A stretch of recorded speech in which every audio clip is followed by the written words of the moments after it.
So I was talking to somebody last night about having to do the opening remarks, and they said, well, don't worry, we probably won't get there till around 9 anyway.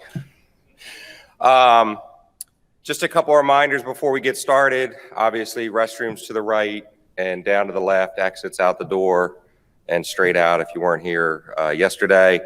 Wi-Fi, NFCS, with the password of NFCS 2021, exclamation, all caps. Please make sure you've downloaded the app. If you haven't, you can get the QR code on the program. And then if you're joining us virtually today, any questions can be in a Q&A session through the app in the Q&A portion of the app.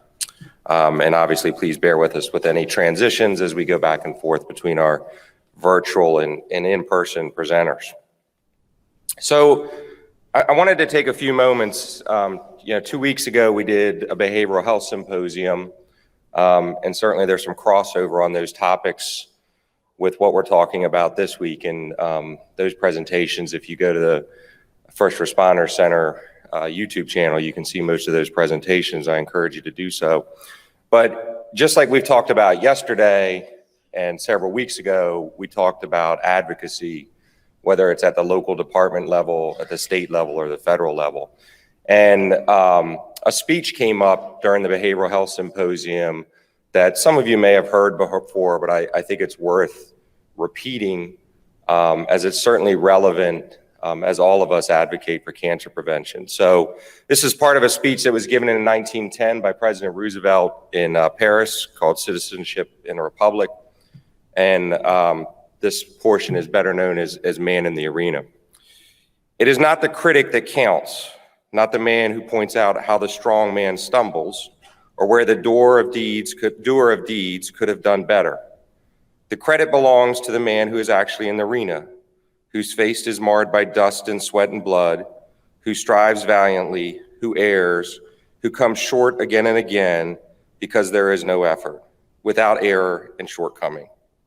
But who does actually strive to do the deeds, who knows great enthusiasms, the great devotions, who spends himself in a worthy cause, who at best knows triumph of high achievement, and who at the worst, if he fails, at least fails while doing greatly, so that his place shall never be with those cold and timid souls who neither know victory nor defeat.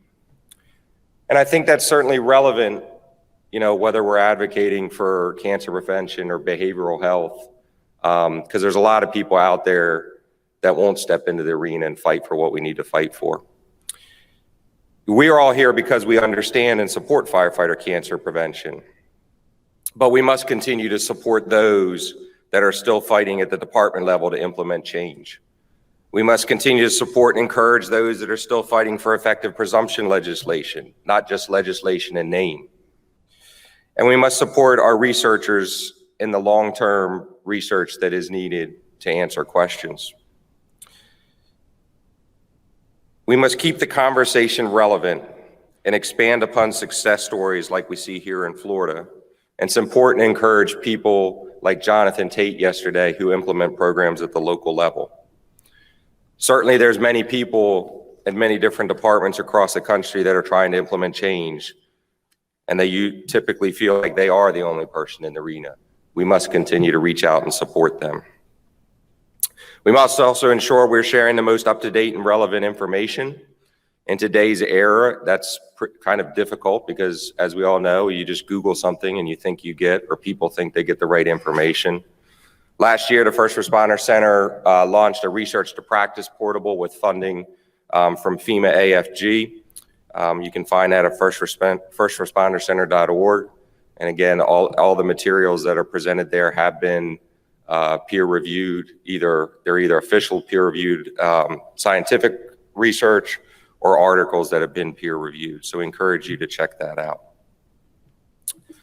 With that, we hope you enjoyed, and we'll jump into today's presentations. And I think, is it Alberto? Oh, there you snuck up on me, buddy. Ninja style. Thank you, Chief. All right, good morning, everyone. Buenos dias. It's my privilege to kick off our day number 2 from our colleagues at the International Association for Research on Cancer.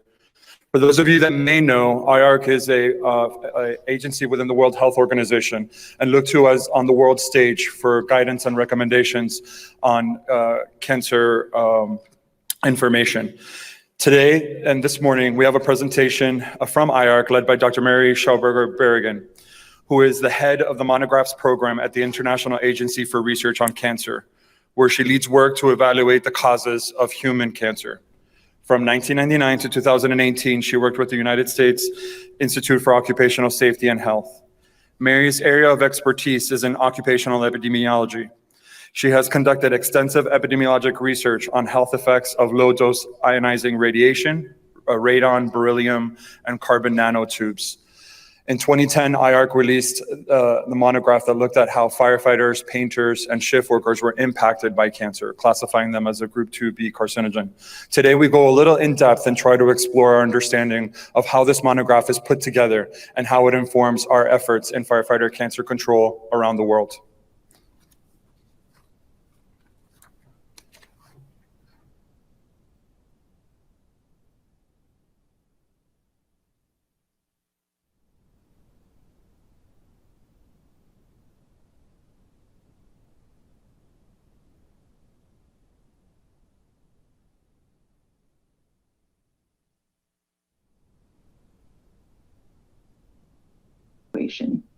Nominations are made by scientists, by government agencies, and since 2003, by the general public. Priorities are identified with the assistance of an advisory group, which is convened every 5 years to review the nominated agents and to recommend a series of these agents with high, medium, and in some cases low priority. However, the selection and timing of the evaluations is determined by IARC in consultation with our partners elsewhere in WHO. An advisory group was convened in March of 2019 to review more than 170 nominations that had been made by the general public. Resulting more than 120 agents were recommended for high, medium, or low priority for evaluation by the program during 2020 to 2024. These agents include agents previously evaluated by the IARC monographs, which are shown at the bottom of this figure, as well as agents that have never been previously evaluated. In a summary publication in the Lancet Oncology, this table presents the rationale for each of these agents in terms of the evidence stream that provided supporting evidence for either a new evaluation or for a reevaluation, if it appears that the classification could change.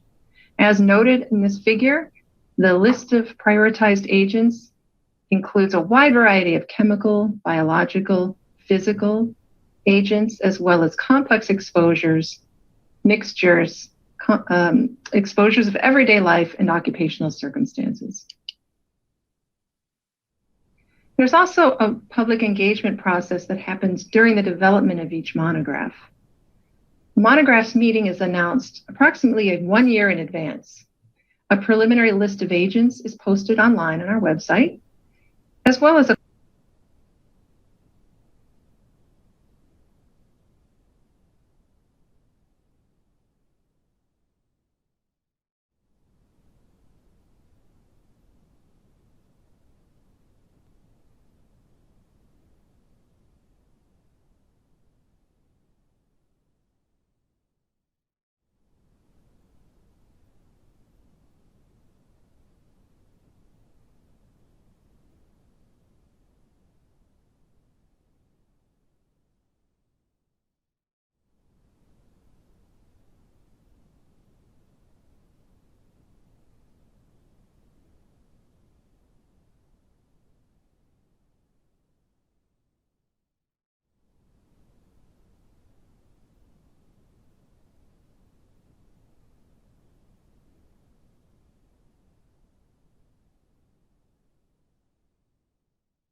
declaration of interest for IARC WHO experts is used to ensure that we have public confidence that interested parties do not have links to the working group. So IARC strives to identify and avoid all conflicts of interest in carrying out our meetings. These could include employment, research, and financial interests. They must be declared before the official invitation is proffered, and they are updated before the evaluation meeting. The pertinent interests are disclosed to meeting participants as well as to the public and in the published monograph. Working group members, importantly, also complete a conflict of interest form that is required by the Lancet Oncology for publication of the short summary after the meeting. We'll go into now some information about meeting preparations. The monographs are a systematic review undertaking, which has 5 steps. Step 1 is to identify relevant information. Step 2 is to screen, select, and organize the studies that are being evaluated. These first 2 steps are carried out initially by the Secretariat and then are finalized by the working group. In steps 3 and 4, the working group evaluates study quality and reports on study characteristics. Step 5 happens during the in-person meeting, and it is here that the evidence is synthesized, first by evidence stream, and then overall, to reach a conclusion about the carcinogenicity of the agent under consideration.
Studies and study designs.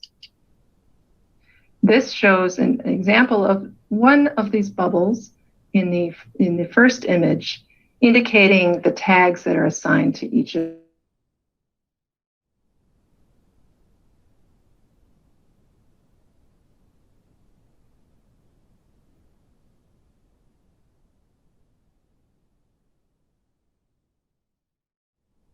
the table builder software, which was developed by IARC in consultation with our partners elsewhere to document the data that exists in these types of studies. The tables are published within the monograph together with the text that describes each study. Step 5 is to synthesize the evidence and to reach an overall evaluation. This happens as a deliberative process during the monograph meeting. Evidence in 3 different streams is considered. First, cancer in humans. Second, cancer in experimental animals. And mechanistic evidence. For cancer in humans and cancer in experimental animals, 4 categories of evaluation are considered. First, sufficient evidence. Second, limited evidence. Third, inadequate evidence. And fourth, evidence suggesting lack of carcinogenicity. For mechanistic evidence, the 3 categories are strong, limited, and inadequate evidence. with strong evidence having 3 different subcategories: mechanistic class, the key characteristics of carcinogens, and a determination that a mechanism operating in animals is not relevant to humans. These 3 categories will be described in greater detail very shortly. Now we'll take a closer look at the different subgroups that are involved in the monographs meeting. Subgroups 1 and 2 are engaged in the exposure characterization and in the studies of cancer in humans. Subgroup 1, exposure characterization, is concerned with the identification of the agent, the detection and analysis methods for the agent, data on production and use of the agent, any published information on exposure, and regulations and guidelines for that agent. Lastly, a critical review of the exposure assessment in key epidemiological studies of cancer and of mechanisms is undertaken by Subgroup 1. What's new in the revised preamble? The preamble reinforces the descriptive aims of this section and calls for enhanced coverage in low and middle income countries. In addition, there's a new section added on this critical review of the exposure assessment methods in epidemiologic studies. Subgroup 2 is concerned with studies of cancer in humans. Here, the subgroup undertakes causal inference for the body of evidence of human cancer, accounting for study quality and study informativeness. As noted previously, there is increased attention to the quality of the exposure assessment. New features with the revised preamble are the enhanced use of systematic review tools in evaluating studies, as well as explicit consideration of study informativeness, as well as study quality in weighing the evidence. There is also increased emphasis on working groups' evaluation of the impact of bias and confounding in the context of cancer hazard identification.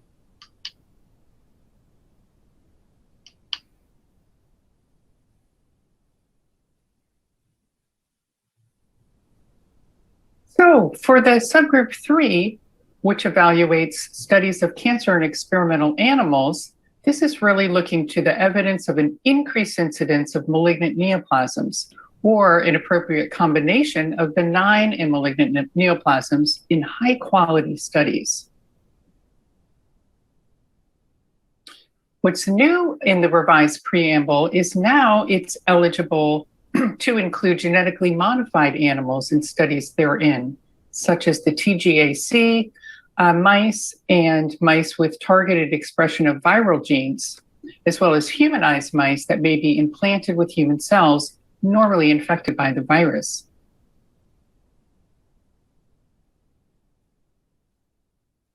Now, the subgroup 4, evaluating mechanistic evidence, has undergone a major revision. And so I'm going to spend a little bit of time describing this and giving you some of the background about it.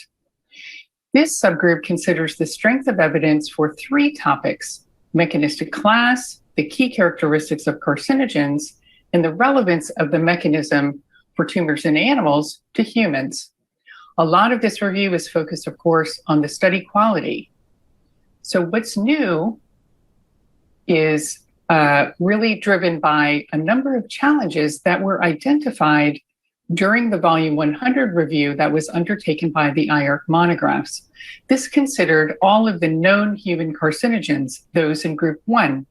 And as you can see from the cover of this book, these include a number of different agents that encompass metals, as well as chemical agents, complex mixtures, occupations, and in the review of the diversity of these agents, these challenges were identified. First, it wasn't clear how to search systematically for data relevant to mechanisms. And this led to a lack of uniformity of the topics considered across mechanisms. In addition, the mechanistic data can be very voluminous as well as diverse, coming from studies in humans, studies in vivo in animals, as well as in vitro and QSAR modeling studies. And in all of these led to the last challenge, is how to avoid bias towards a favored mechanism in reviewing the mechanistic data. So in workshops convened by IARC, this concept of the 10 key characteristics of carcinogens was brought to the fore by Professor Martin Smith, who's at the University of California at Berkeley in the United States. These are the chemical and biological properties of the established human carcinogens, and therefore data on them can provide evidence of carcinogenicity. They can be used to assemble the data relevant to mechanisms of carcinogens without needing an a priori hypothesis of the mechanism. So this list shown here of the key characteristics really encompass the properties of the diverse carcinogens that we know cause cancer. And as shown next, this can be visualized in here. And if you think about a carcinogen such as ethylene oxide, which is shown in the upper right quadrant, it's a reactive electrophile. It binds to DNA. It's genotoxic. So it has those key characteristics. Other carcinogens, such as immunosuppressive drugs, are immunosuppressive. And so they have the key characteristic number 7. Viruses are a different type of carcinogen, and they have the properties of causing immortalization and also altering cell proliferation, cell death, or nutrient supply, the 9th and 10 key characteristics. And listed on this slide are several publications elaborating the relevant biomarkers and assays by which we can measure the key characteristics that are considered in IARC monographs. And for more information, we've also established a website where you can find more about ongoing projects in this area. So the key characteristics can be used to interrogate high throughput and high content data, and this has been done in recent volumes in the IARC monographs.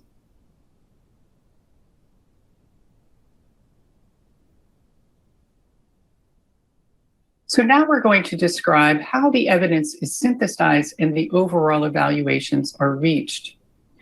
Previously, this was done by considering the evidence of cancer in humans and the evidence of cancer in experimental animals, and then using the mechanistic evidence to up or downgrade those evaluations. In the revised preamble, this is now considered to be a single-step integration where you can literally read across this table to reach the evaluation. Another change is that previously there was a group 4, which has now been eliminated and merged into group 3. So there are 4 possible classifications. Group 1, carcinogenic. Group 2A, probably carcinogenic. Group 2B, possibly carcinogenic. And group 3, not classifiable. Another clarification in the preamble is that Group 2B is really based on one stream of evidence, either limited evidence of cancer in humans, sufficient evidence of cancer in experimental animals, or strong mechanistic evidence. Whereas Group 2A is based on a combination of 2 streams of evidence, and at least one of these needs to be in human primary cells. So some examples are limited evidence of cancer in humans in combination with sufficient evidence of cancer in experimental animals. Also, there can be limited evidence of cancer in humans in combination with strong mechanistic evidence. Another possibility is to have sufficient evidence of cancer in experimental animals and strong mechanistic evidence in human primary cells or tissues. So the key characteristics that were previously described can have an impact on evaluations in Group 1 when they are found in combination with sufficient evidence of cancer in experimental animals. This is not a new method of classification in the IARC preamble. However, they can also have an impact for Group 2A with strong evidence in combination with limited evidence of cancer in humans, or when that strong evidence is in human primary cells or tissues in combination with sufficient evidence of cancer in experimental animals. Importantly, it's also clarified that strong evidence, including evidence in experimental systems alone, can lead to a classification of Group 2B.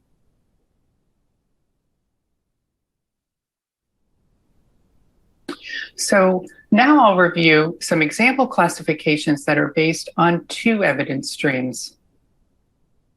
So when the evidence of cancer in humans is less than limited, it is still possible to make classifications based on the other two evidence streams. And these examples are shown here. It's also possible to make classifications when the bioassay evidence is less than sufficient, using the combinations of evidence of cancer in humans and mechanistic evidence, or those data streams alone. In addition, when the mechanistic evidence is less than strong, there are classification possibilities based on evidence of cancer in humans and evidence of cancer in experimental animals, either alone or in combination.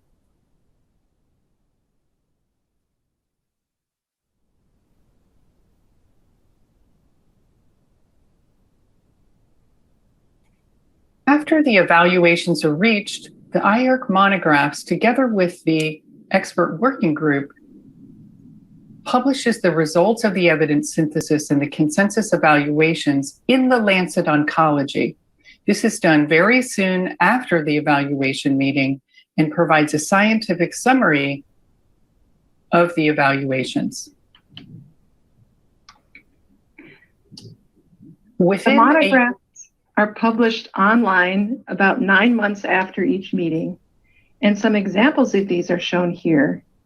Each monograph is made freely available online via the publications page of IARC and is also accessible through WHO's publications page. They're also published on the NCBI bookshelf, which provides increased visibility as well as recognition of authorship for all of the working group members. Hazard communication occurs at all levels for the IARC monographs, from institutional communications through major media outlets, in some instances through public conferences, as well as scientific seminars. Recently, we have begun to print infographics for each monograph meeting. These succinct summaries provide graphical illustrations of the monograph's evaluations and help to educate the public about the importance of the evaluations. Here are some examples of monograph staff at work educating their peers and the public about the results of monographs programs. We would very much like to acknowledge the advisory group to recommend an update to the preamble for the IARC monographs.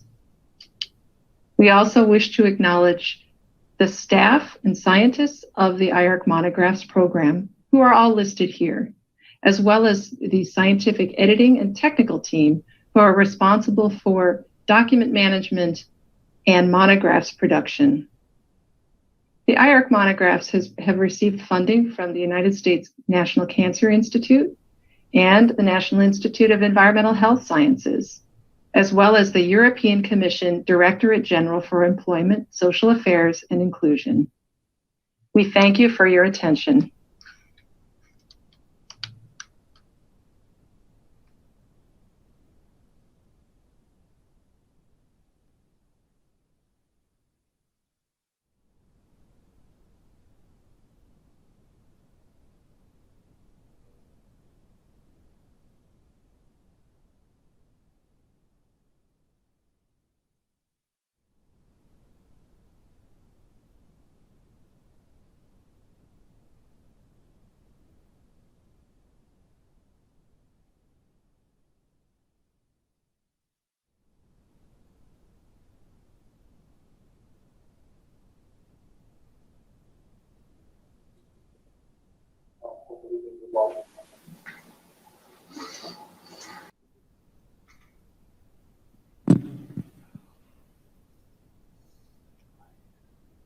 Good morning, Dr. Lee. Good morning, everyone. Good morning, Dr. Lee. Good morning, everyone. I hope you can hear me okay. You do. You come loud and clear in the room. Thank you. I'll go ahead and begin by introducing everyone, so stand by. So good morning, everyone. We have three distinguished panelists with us this morning to help us discuss and a little bit more about this monograph, and hopefully in layman's talk explain what it all is and how does it impact our fire service. So joining us this morning for the discussion is Dr. David Lee, who's currently the chairman of the Department of Public Health Sciences at the University of Miami Miller School of Medicine. He also serves as the principal investigator for the Florida Cancer Data System, the second largest state cancer registry in the United States, which is also home to the Florida Firefighter Cancer Registry. In addition, on this morning's panel, we're joined again by Dr. Jeff Burgess, who you all know is an emergency medicine physician and toxicologist and occupational and environmental medicine physician. He is also joined today by Mr. Casey Grant, who serves as the executive director of the DSRAE, an independent professional consulting firm with a focus on the design and the implementation of research for the fire protection and emergency response community. Please join me in welcoming our three panelists to today's discussion. All right, so let's begin with a little bit of interpretation of the IARC monograph. I could imagine that for some of our colleagues and our firefighters, this seemed a little dense in terms of how this process comes together. Would any of you like to begin by just explaining what is the impact of the IARC monograph for the fire service? What does it do for the fire service? I'm happy to start, and thank you for including me in this distinguished panel. And I just want to say for everyone who is listening, IARC is critically important. I am one of the people that has been outspoken saying, make sure this is on the agenda for this meeting. And if you're not familiar with IARC, you really need to pay attention. And sometimes I feel like I'm channeling Alex Forrest and others who have been very out in front on this issue. But when you talk about significant game-changing activities, this is one you need to pay attention to. So, you know, without getting into the deeper dive on the details, because there's a lot of information that's coming forth here. And if you're, you know, I know a lot of people saying, wait a minute, what is this? What are we talking about?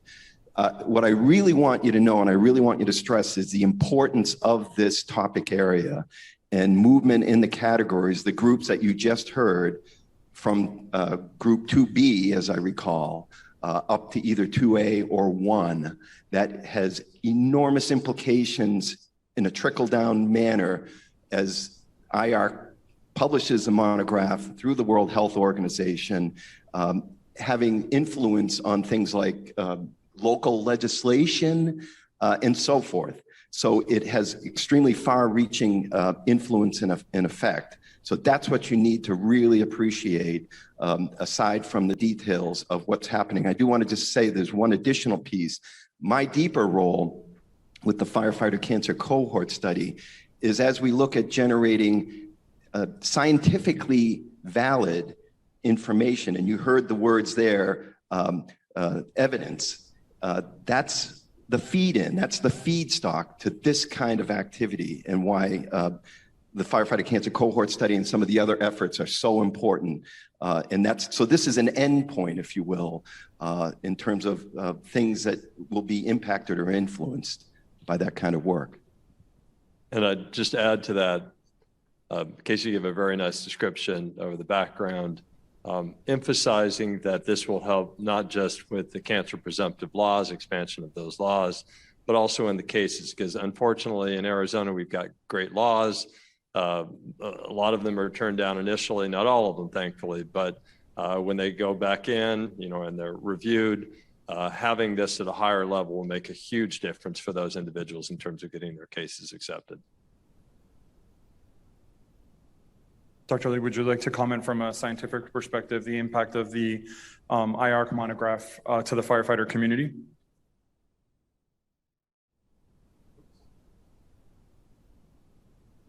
Sorry, I was muted myself there.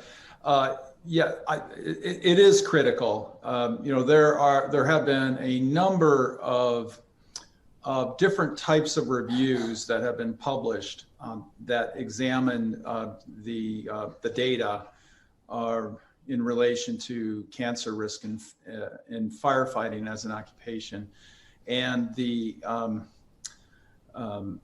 just the breadth of information that has been published subsequent to the last IARC report on this topic has grown considerably. Entire categories of information, and the reviews that have been done to date are generally focused. Some are systematic in that they're just reviewing all of the available studies. Others are focused on providing summary statistics for level of risk for specific cancers. But the IARC process is by far the most comprehensive look at the available data. And so it just cannot be replicated in any other setting. And I would say that the IARC process, which we heard in the presentation, it has become even more rigorous and sophisticated in terms of analysis of causality, is the gold standard. And so you can, as what has been stated by the panelists, you cannot overstate the importance of the IARC review process. Thank you. I would like to remind our audience, both here in the room and online, if you have a question for here in the room, please feel free to raise your hand to ask any of our panelists, as well as for our audience that's joining online, please be sure to use the app to send in your questions for our panelists. So a question that we learned, or something that came up during the presentation this morning by Dr. Baumer, is a question about animal studies and how animal studies contribute into the monograph. So if we're dealing with human studies and from cancer registries describing new cases in firefighters, how do animal studies and maybe even mechanistic studies contribute to this overall guidance? So I was actually in Lyon when the previous session went in. I was focusing on the mechanistic information. And so I would say that the reason that firefighting got to 2B, there was three main reasons that I look at. And I will get to your question, Alberto, but the first one was there were differences among the epi studies that were out there. Some showed some cancers elevated and others showed different cancers elevated. And that lack of consistency bothered the individuals. And this is driven by epidemiologists such as Dr. Lee. I mean, I'm not saying he drove this one. I don't mean to say that, David, but they are the ones that really drive this process. As you see that human part, that's epidemiologic information. But there were two other bits in there. One, as you mentioned, there were no animal studies of firefighters. There still aren't. But actually, that's something that we're starting to look at University of Arizona, trying to create some animal models of firefighting. We're just having some discussions on it recently. That probably won't be in time for this next review, which will be in June of 2022, kind of a year from now. But, not having animal studies throws you out an entire category where you can't support it, right? And then the final thing from the mechanistic is that they've really redone it since then. So you saw all the different categories. They didn't have epidemiologic information, for example, back then. It was almost purely genetic toxicity. So we have, as David mentioned, we've had huge advances in the epi data. The whole Doug Daniels, NIOS 3-city study that you've all heard about, everything subsequent to that, those weren't in there previously. So we have really strong studies. That's an improvement. The mechanistic data, as was mentioned, is some of the stuff, as Casey had mentioned, was generated out of the Firefighter Cancer Cohort study. We're not the only ones. Jennifer Kieran, her group in Ottawa, is looking at toxicity in urine. There's other things like activation of aryl hydrocarbon receptor. All of those things will help support the mechanistic part. So I think we're in a much stronger position than we were before. Thank you. When we look at the classification scheme between possible or probable, how does one really, as a firefighter, interpret the difference between possible and probable risk of cancer?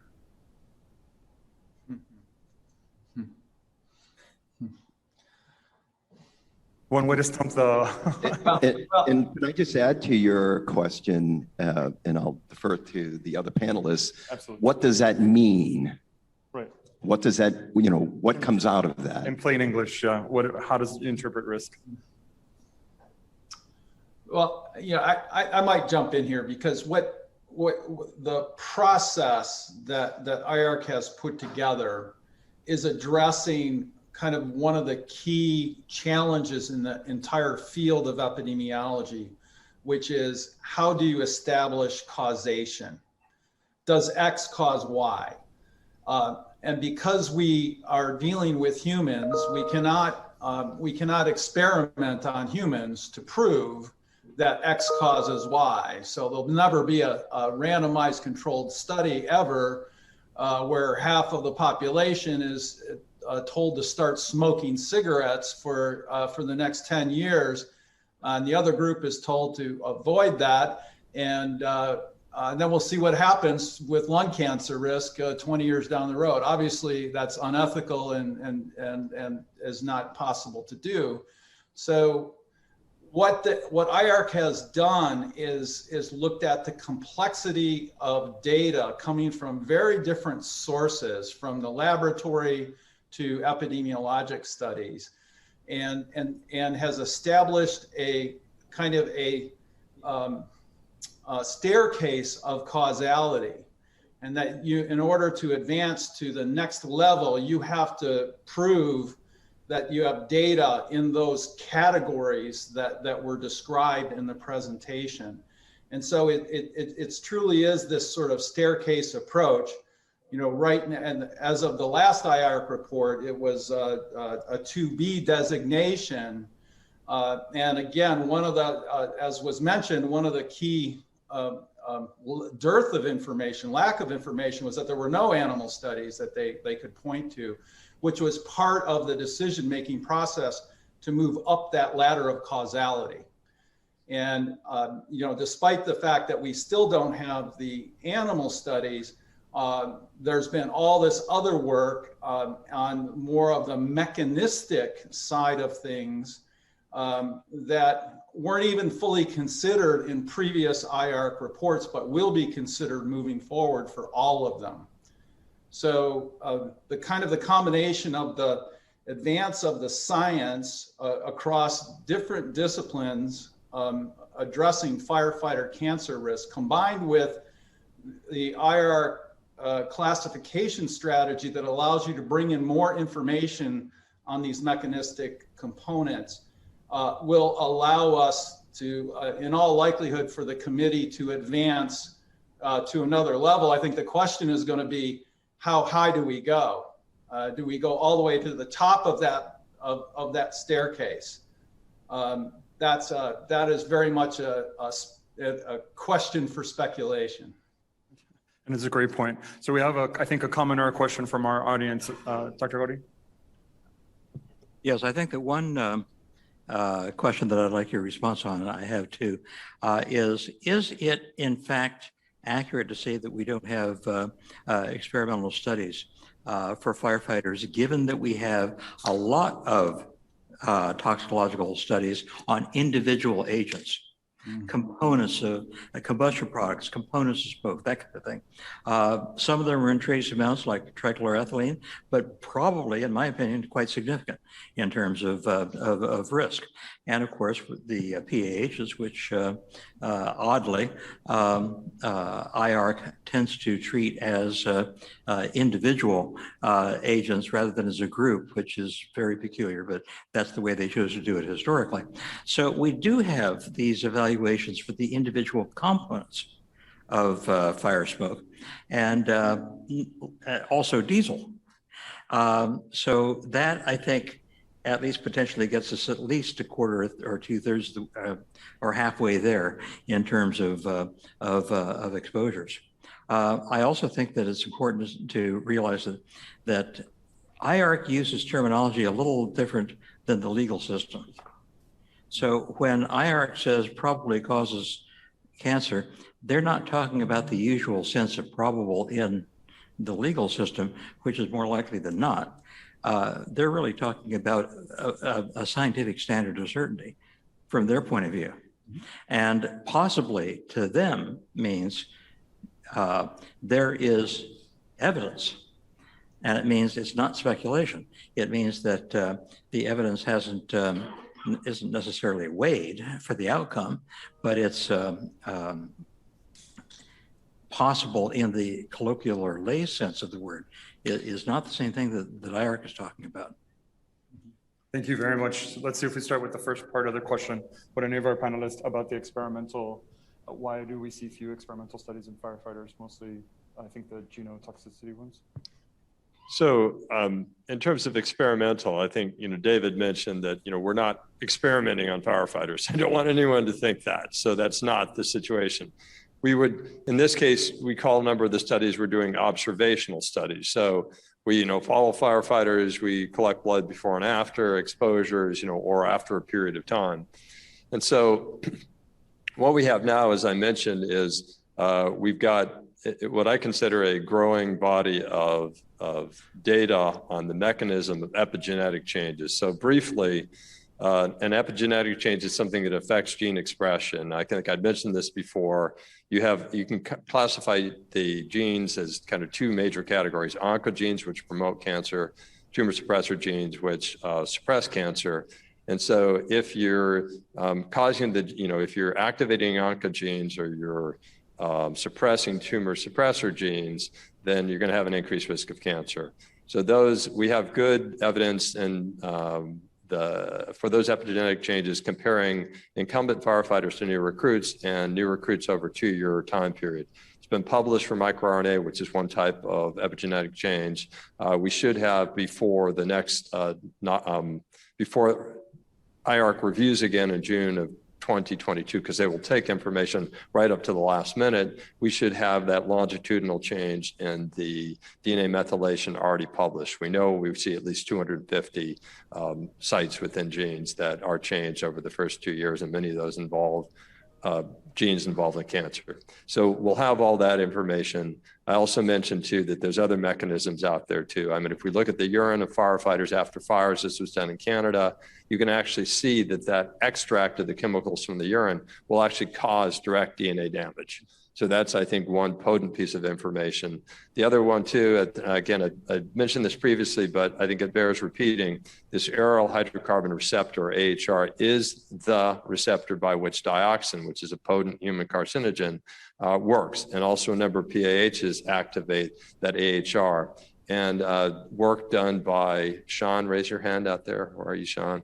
There we go. So Sean was actually the one who really helped push through and show that extracts of urine from firefighters are activating AHR. And actually, if you take even the swabs from like helmets, you can see that same soot deposition is activating AHR. So we know that that's actually occurring too. So these are all strong pieces that we didn't have before. I'm not sure, Alberto, if that was what you meant for me to cover or not. I think so. Yeah, absolutely. Okay. Another, more than I know. Sorry, Dr. Lee. Yeah, I also wanted to comment, and this was a great question from the audience. The IARC monograph that included the results from firefighting, that volume also included an assessment of the carcinogenity of painting as an occupation. And in that volume, they concluded that painters were at increased risk of developing cancer. And so using their terminology, there was sufficient evidence for evidence of carcinogeneity as an occupation, as a painter. And so why was it that the firefighting got classified as 2B, but yet this other occupation they concluded that there was sufficient evidence? Well, part of the reason for that is that the mix of carcinogens that painters are exposed to is orders of magnitude easier to characterize. Because it's roughly the same exposures day in and day out.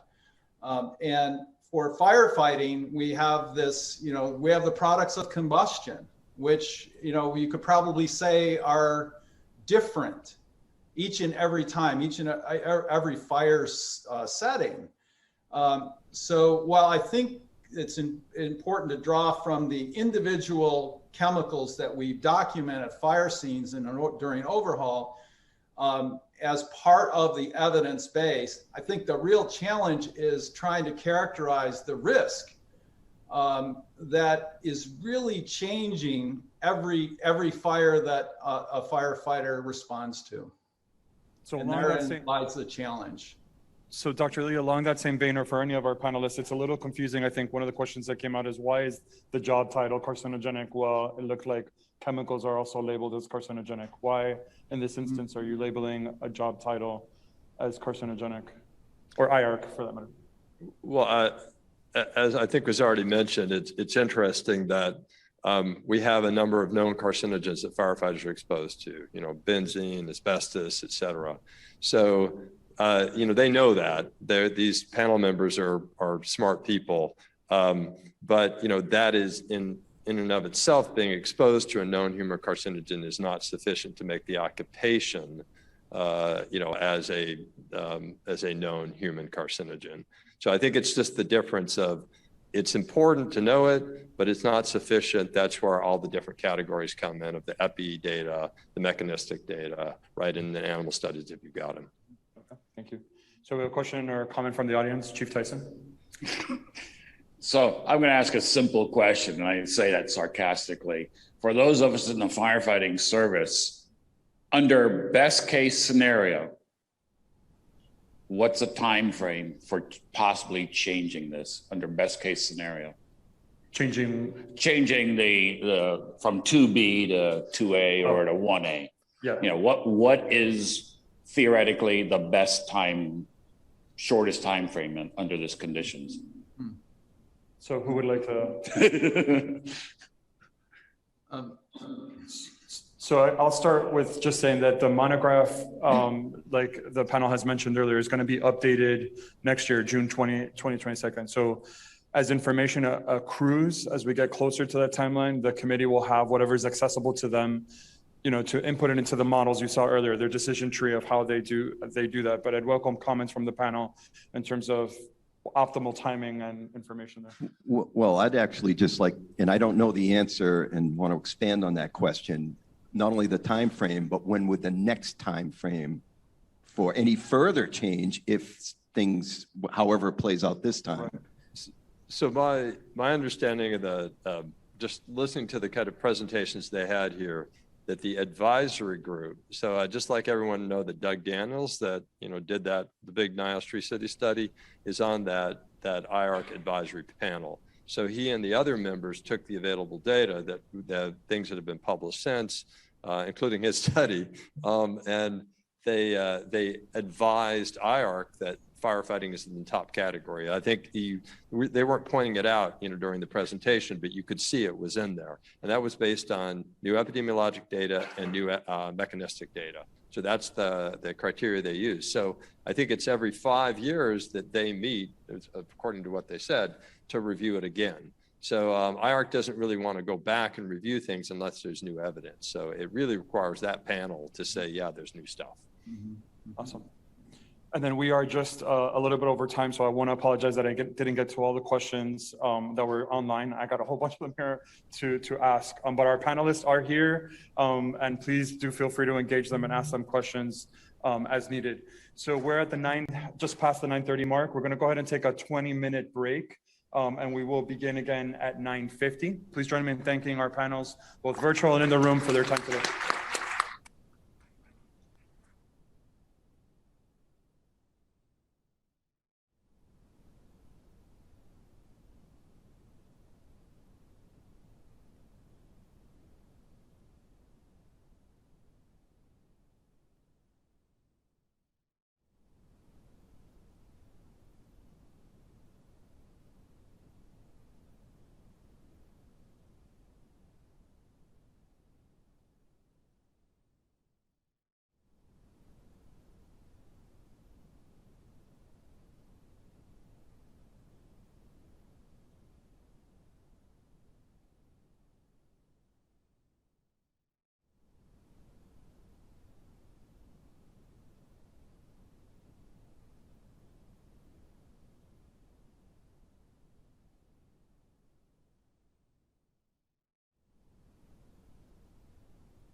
If everyone in the room would please go ahead and take their seats, we'll get started with our next session.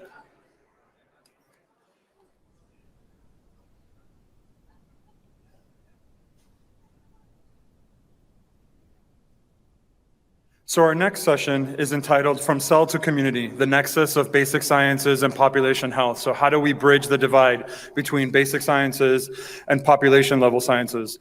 Our speaker this morning is Dr. David Prezant, who is the principal investigator for the FDNY Data Coordinating Center for the World Trade Center Medical Monitoring Program. And he is on the steering committee for the World Trade Center Medical Monitoring Program. He served as a member of the EPA's WTC Technical Advisory Committee, the New York Department of Health Registry Scientific Advisory Board, the New York State Governor's World Trade Center Panel, and the New York City Mayor's Medical Advisory Board. Please join me in welcoming Dr. David Prezant.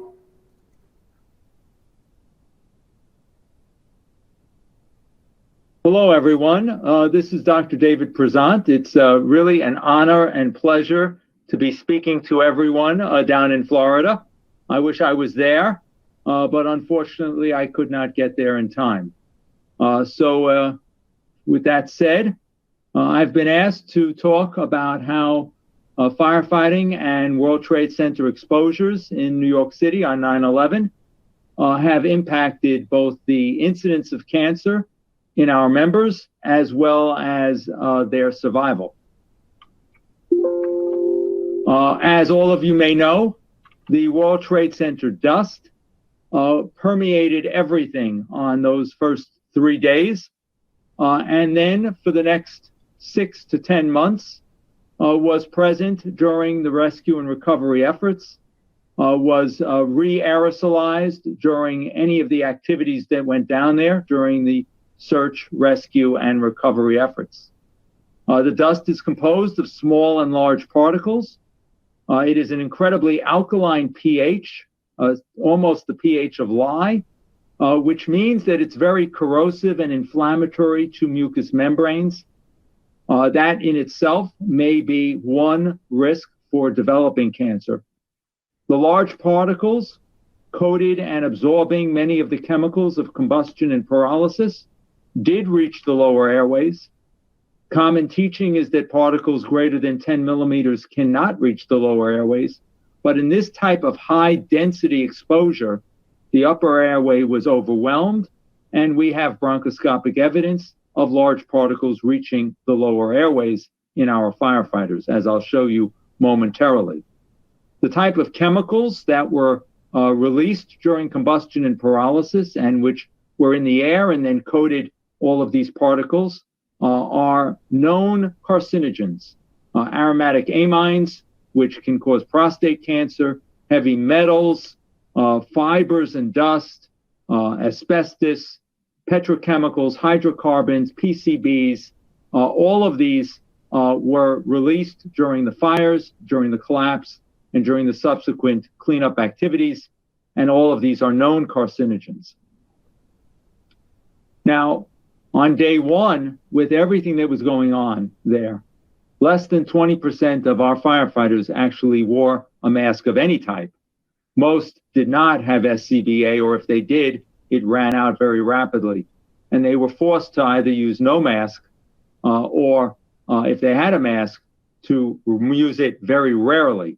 Less than 20%, it stated that they had a mask and wore it for most of the time during day one, and this was similar during the first actual week or so down there. Only after that did they get the necessary type of respiratory protection, which is a P100 respirator, as shown here. Now, these particles did get down into the lower airways and the alveoli, where they could be absorbed. This is a firefighter who developed pneumonitis within the first month of working down there. Thankfully, this was a very rare occurrence, but he was intubated and bronchoscoped, and again, thankfully recovered with high-dose steroids. But you can see from the bronchial lavage that there was uncoated asbestos fibers, degraded fibrous glass, and fly ash particles in his lower airways and alveoli. We knew that our cohort, that our members, would be very concerned about cancer. And during the first years, we published extensively on the respiratory problems, on the mental health problems, which wound up successfully getting us federal funding and eventually the Zadroga Act, which allowed firefighters and responders throughout the nation to get the benefits of a World Trade Center health program and free medical care for any World Trade Center covered illness. But up until 2012, these federal programs did not cover cancer.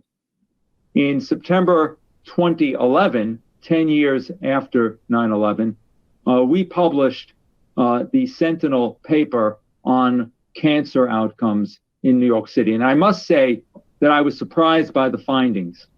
I actually felt that while cancer would eventually and unfortunately become a problem, I thought that within 10 years it would be too early to see many of these cancers.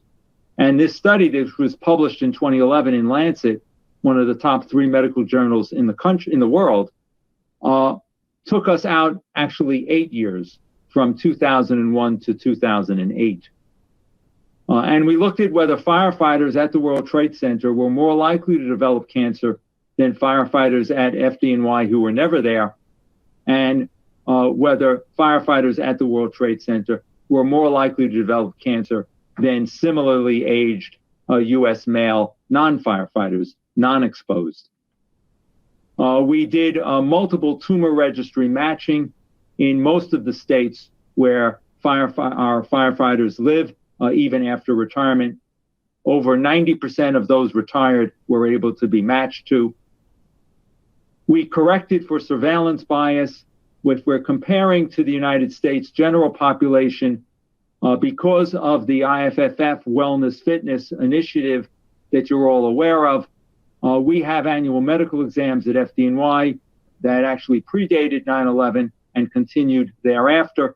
And therefore, our members are more likely than the general population to have cancer diagnosed early through our annual monitoring exams. And therefore, we needed to correct for that surveillance bias by 2 methods, either delaying the diagnosis date by 2 years or delaying the diagnosis date until after 2008.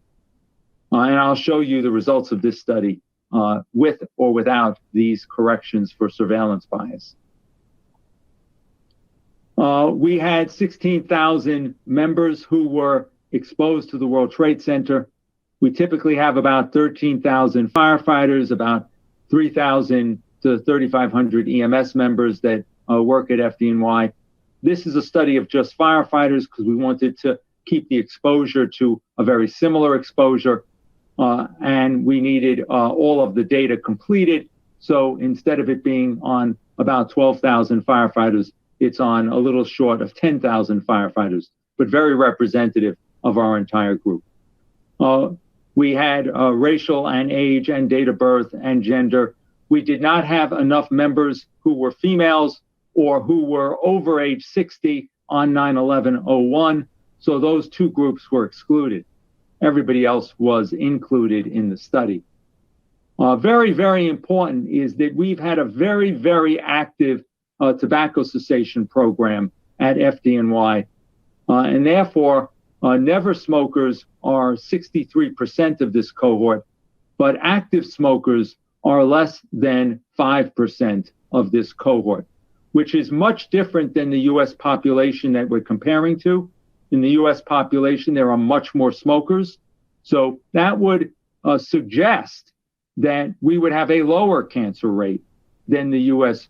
General population. So if this study shows a higher cancer rate, that is even more remarkable. A higher cancer rate in people that smoke less and after only 8 years from 9/11.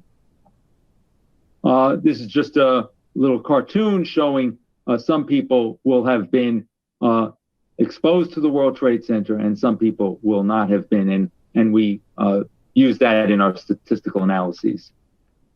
If you look at how many people were down there on 9/11, the greatest exposure during the collapse, the morning of 9/11, that's 18% of the cohort. Those that arrived in the afternoon nearly 50% of the roughly 10,000 that were studied. Those that arrived the next day add another 18%. So amazingly, I mean, if you think about this, forgetting for the moment about cancer, but just about the enormous effort of all of these individuals to get down there to help with the largest civilian evacuation effort ever known in mankind. Over 20 to 30,000 people were evacuated that day with their lives saved. You can see that within just the first day, we were able to get down there over 60, nearly 70% of our members. Truly amazing, but also truly part of this exposure history.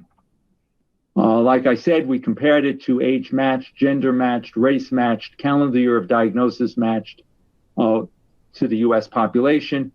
Not shown today, we compared it to New York State and New York City populations, found pretty much the same results. And what we found through 2008 and published in 2011 was overall for all cancers about a 10% increase, which just missed statistical significance. But when we look at correcting for exposure and for biases and doing a variety of different modeled analyses, we do get statistical significance and get an increased rate of anywhere from 19 to 32% higher than the unexposed or the US population. And this slide shows a variety of different statistical models and methods. And what you can see is that the range of increased incidence rate was anywhere from 19 all the way up to 37%. And that most of these were either statistically significant increases or just missed statistical significance. Now, it's always good to have similar findings in other cohorts. That makes your data stronger. And there are two other World Trade Center cohorts that are being studied. One is done by the Department of Health in New York City, which is called the World Trade Center Health Registry. And the other is general responders other than FDNY. So these would be police, construction workers, and that's done at a variety of hospitals with the Data Coordination Center at Mount Sinai. And interestingly enough, in these non-firefighter groups who were exposed to the World Trade Center, similar findings were obtained. And this is a comparison looking at all sites up here on the first row. Like I said, we had a 10% increase. World Trade Center Health Registry found a 14% increase compared to the US. And the World Trade Center General Responder Consortium at Mount Sinai found a 6% increase. We also, for specific cancers, had very similar results. At FDNY, through the first 8 years, we found significant increases for melanoma, prostate cancer, thyroid cancer, and non-Hodgkin's lymphoma. In the World Trade Center Health Registry, they found positive increases for prostate, thyroid, and multiple myeloma. And in the general responder cohort at Mount Sinai, they found it only for thyroid. But very similar ratios, very similar findings. And this is through 2008 and published by us in 2011 and by the other groups in the year or so thereafter. And all of this together allowed the federal government to add cancers to the World Trade Center Health Program. Now, we've continued to study this, and we've done a variety of different studies, updating the studies every 5 years, which I'll show you momentarily, demonstrating what the excess cancer burden would be, both in terms of numbers and finances, what dollars the World Trade Center Health Program would need. We also are looking at early cancer screening and mortality, which I'll show you. And we are comparing our results to the previously NIOSH currently funded, what we call the Career Firefighting Health Study, which is New York City, Chicago, San Francisco, and Philadelphia. I will not have those findings today. We are just about finishing our first analysis of those cancers, so I cannot report on that today, but I can report on the other things. So this is an update of those cancer numbers in the FDNY population of World Trade Center exposed compared to the US population. This updates us from 2008 up through 2017. So it's essentially another 10 years worth of data. And we see statistically significant increases in prostate, melanoma, and thyroid. We just missed statistical significance in non-Hodgkin's lymphoma. The red bar is World Trade Center exposed firefighters, and the blue bar are the US general population, age and sex and race matched. Again, we don't have enough females to have included them. This is through 2017, and this is now through 2021. We don't have US data yet to compare to. That has not been released by the US government, but you can see that the roughly 1,700 cancers are now close to 1,800, and that the 607 prostate cancers and 76 thyroid cancers have now increased to 703 prostates and 82 thyroids. What I didn't comment on, but what I want to get back to is that lung cancer is actually decreased in our cohort. It was decreased in 2008, again in 2017, and again in 2021 compared to the US general population. And we believe that that's because of two reasons. Number one, there's less cigarette smoking in the fire department cohort. And number two, lung cancers may take quite a bit of time to develop. So the next 10 years will tell that story. What does this mean in terms of future cancer burden and what the US government through the World Trade Center Health Program will have to have funding to provide? And this is just at FDNY. This is not in the other World Trade Center cohorts, which the federal government is also responsible for diagnosing and treating. What you can see here is that over the next, projecting out over the next 20 years, there will be about 3,000 new cancers in the FDNY World Trade Center cohort. And that represents about 300 to 400 more cancers than you would expect in a non-exposed New York City population. And this will, of course, require hundreds and hundreds of thousands of dollars to diagnose and to treat. Now, we're not just interested in diagnosing cancer. We're interested in finding cancer early, even maybe before it's actually developed. And this is a study looking at multiple myeloma, which, as I explained to you, was either increased or just missed statistical significance as being increased in cohorts exposed to the World Trade Center. There is a accepted biomarker in the blood for multiple myeloma.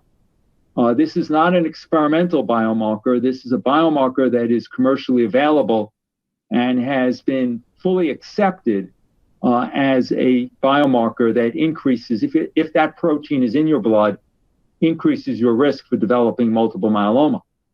That protein is called the MGUS proteins.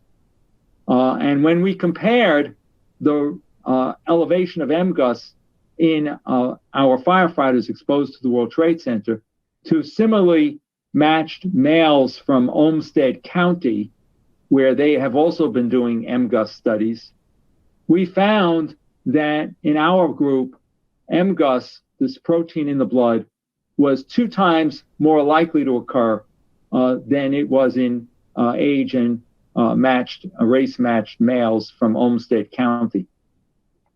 And light chain MGUS, which is a more toxic form of MGUS,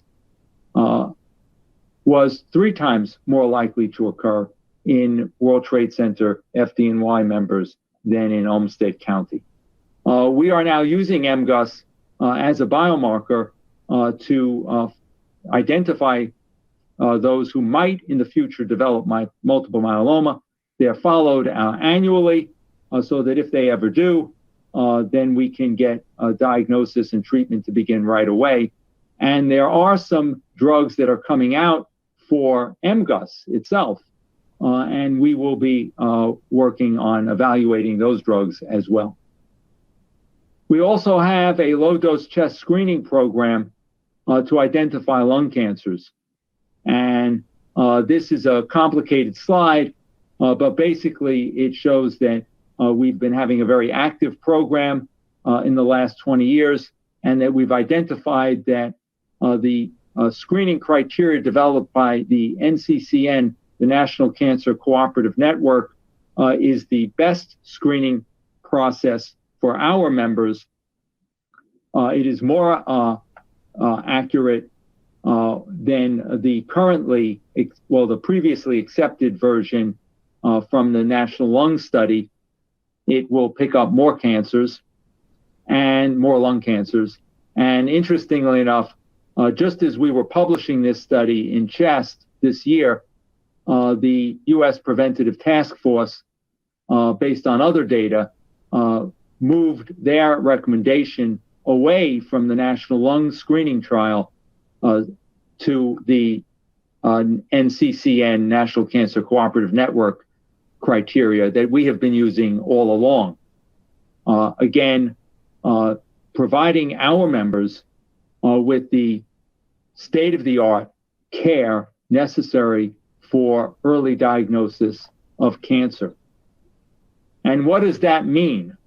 Well, in a paper that will be published within the next few months, has already been accepted. It's been accepted with modifications. We just submitted the modifications for them. So it should be in print within the next month or two. What we found when we combine the fire department World Trade Center exposed members with the general responders who are followed at the various hospitals in New York City, also exposed to the World Trade Center, but not firefighters, typically police, construction, communication workers. What we found was that cancer mortality was reduced when we compare the death rates in our members to non-World Trade Center exposed general population, age, race matched, living in New York State. Let me say that again, because this is the most important slide I have to present today. Cancer mortality was reduced in World Trade Center exposed FDNY and non-FDNY responders. This is critical information looking at mortality rates from 2005 through 2016. And you can see that it was specific to particular cancers. When this number is less than 1, and when the range of hazard ratios does not go over 1, then this was a statistically significant finding. So that mortality from prostate cancer was reduced, mortality from lung cancer was reduced, mortality from colon cancer was reduced, mortality from pancreas cancer was reduced, mortality from kidney cancer was reduced. And the others, we have very small numbers of. So that's probably what's likely causing those to be non-significant. This is a major finding. This is a finding that demonstrates the importance of the Zadroga Act for funding for the World Trade Center Health Program and the participation of all of our members, their continued participation in the World Trade Center Health Program. So in conclusion, we found an association between World Trade Center exposure and certain cancers. The signal is impressive because it was reproduced in all 3 cohorts. Continued follow-up is important as solid tumors often like lung cancer often have a very long latency period. We want to, of course, minimize future exposures with active tobacco cessation, but also with many of the things you've heard about at this meeting to reduce chemical exposures from firefighting and better rehab and better decon procedures. And then, of course, it's great to be able to demonstrate these things, but it makes no difference if we can't demonstrate that early diagnosis leads to lower mortality rates. And that's what we have begun to demonstrate here today. With that, I thank you for your time listening to this presentation. I wish I was down there and able to answer any questions and really meet you one-on-one, but I know we will have plenty of opportunity to do that in the future. And again, I thank you for your participation, for your added experience and knowledge that's really quite incredibly important, for the collaboration that we've already started to begin with the other cities, Chicago, San Francisco, Philadelphia, with a planned study that we're working on with the University of Miami. And I wish you all the best, a great meeting, and safe travels home. Great. Well, thank you, Dr. Prezant. Such inspiring work that's being done in New York, and it's always great to hear from him. So as he mentioned, unfortunately, he cannot join us live for Q&A, but he did mention if you do have questions, to feel free to email him. So right now, I'm really excited to introduce a live presentation via Zoom with Dr. Angela Slitt. So Dr. Angela Slitt is a professor of biomedical and pharmaceutical sciences in the College of Pharmacy at the University of Rhode Island. She has more than 20 years of experience as a toxicologist, specializing in mechanisms of liver injury and biliary excretion transport, with numerous full-length publications in the area of toxicology. So without further ado, Dr. Angela Slitt.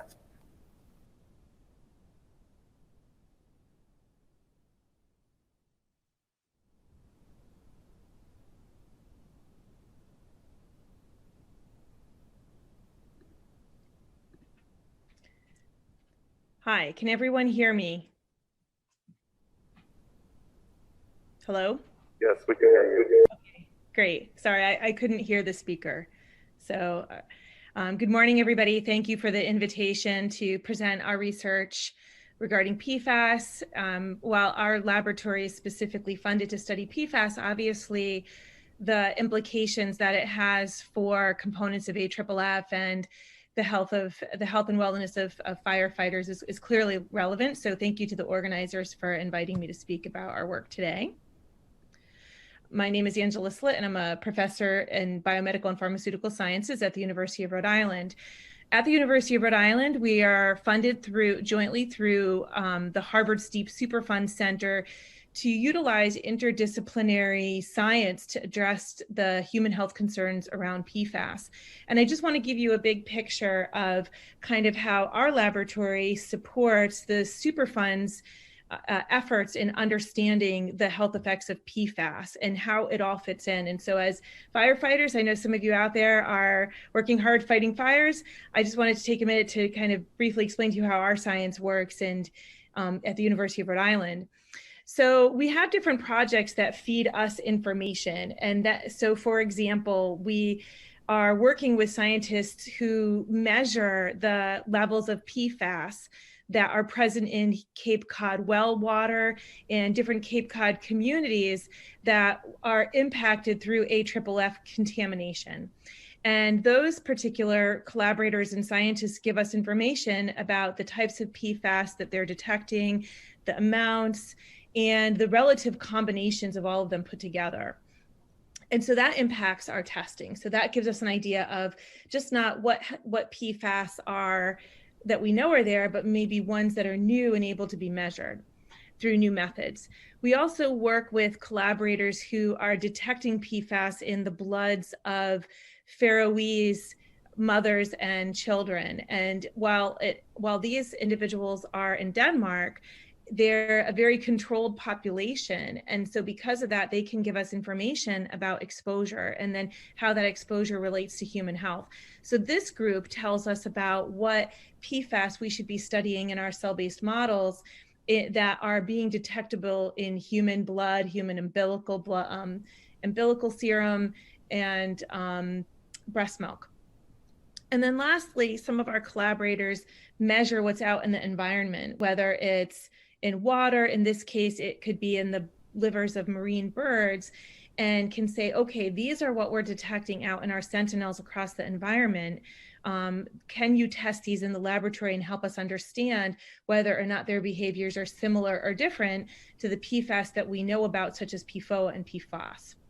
And so here our laboratory comes along, and what we do, for today, I'm going to talk to you about our work in human hepatocytes, is we take those hepatocytes and we plate them and assays that we can kind of get a lot of information about those PFAS relatively quickly, and test these new emerging PFAS against ones that we already know, and then get an outcome related to disease. In our case, we're interested in understanding whether or not these can be involved in aspects of liver disease. So specifically, we're interested in how PFAS affect the liver. And we know that the liver is the tissue where there's that, at least for the legacy PFAS and some of the PFAS replacements, the liver is often a site of accumulation and distribution for PFAS. And we know that some livers can have relatively high concentrations and higher concentrations even than the serum, depending on the PFAS. So we know liver is a target organ. And in particular, for the liver, in human studies, we do see associations between PFOS and PFOA with regard to markers of liver injury. So when you go to the doctor and the doctor measures liver injury, looking at, say, elevations in serum liver enzymes, there are many studies that show an association between PFOS and PFOA and elevated liver markers. We also know that PFAS affect liver size in rodents. This tends to be a rodent-specific phenomena, but we do know that it causes what's called hepatomegaly, and that's when the liver gets bigger. Now, this particular observation is somewhat debated within the literature in whether or not it's relevant to humans because of species-specific differences. However, when PFAS are evaluated within the regulatory world, what one consideration is what's called the Hall criteria. And whether that's, and really what it says is that you have to consider increased risk for cancer if that particular PFAS causes hepatomegaly, so liver enlargement, and also cytotoxicity. It increases those liver enzymes. So there are PFAS that meet this Hall criteria, such as PFOS and PFOA. Now, in addition to that, there are some rodent and cell studies that suggest that PFAS may be involved with other types of liver disease, and that's where our group has been studying, which has to do with fatty liver disease. This figure on the right is just kind of showing how the different ways that we can assess liver injury. So, for example, PFOS and PFOA, and there's indications for PFHXS, they cause damage to the liver. The liver releases an enzyme, a protein called alanine aminotransferase. That's just one of them. And that alanine aminotransferase, the doctor, when they give a blood draw, can measure it and measure its activity, and it's indirectly related to liver injury. And so this is one of the markers that we know is typically associated with PFOS and PFOA exposure. So in our laboratory, we're specifically interested in fatty liver disease. And I'm sure some of you have heard about it before, but fatty liver disease is where there's accumulation of fat in the liver. And not only is it not good for the liver's sake, because that liver can progressively get worse and get more inflamed and progress onto non-alcoholic steatohepatitis and potentially cirrhosis, but fatty liver disease is also associated with cardiovascular disease. So the liver makes fats, and then those fats kind of can get exported back into the blood as some of those like LDL types of lipids that you would talk about with your clinician. We also know that there's some indications that some PFAS are associated with elevation in markers of this type of liver disease. This is very recent work, and there's some indications that there's positive associations with some PFAS. And lastly, we do know that in rodent models, one specific, very obvious and clear association is that when rodents are treated with higher concentrations of just not PFAS and PFOA, but also PFHXS and some of the other replacements such as PFNA, PFDA, that is associated with fat accumulation in the liver. And so our group is interested in studying, is trying to understand whether or not those emerging PFAS are also associated with changing the liver behavior such that it increases fat accumulation within the liver. So I just want to point out just something, this is some collaborative work that we did with one of our other groups within our Superfund Center to kind of give you the wide breadth of where PFAS are detected.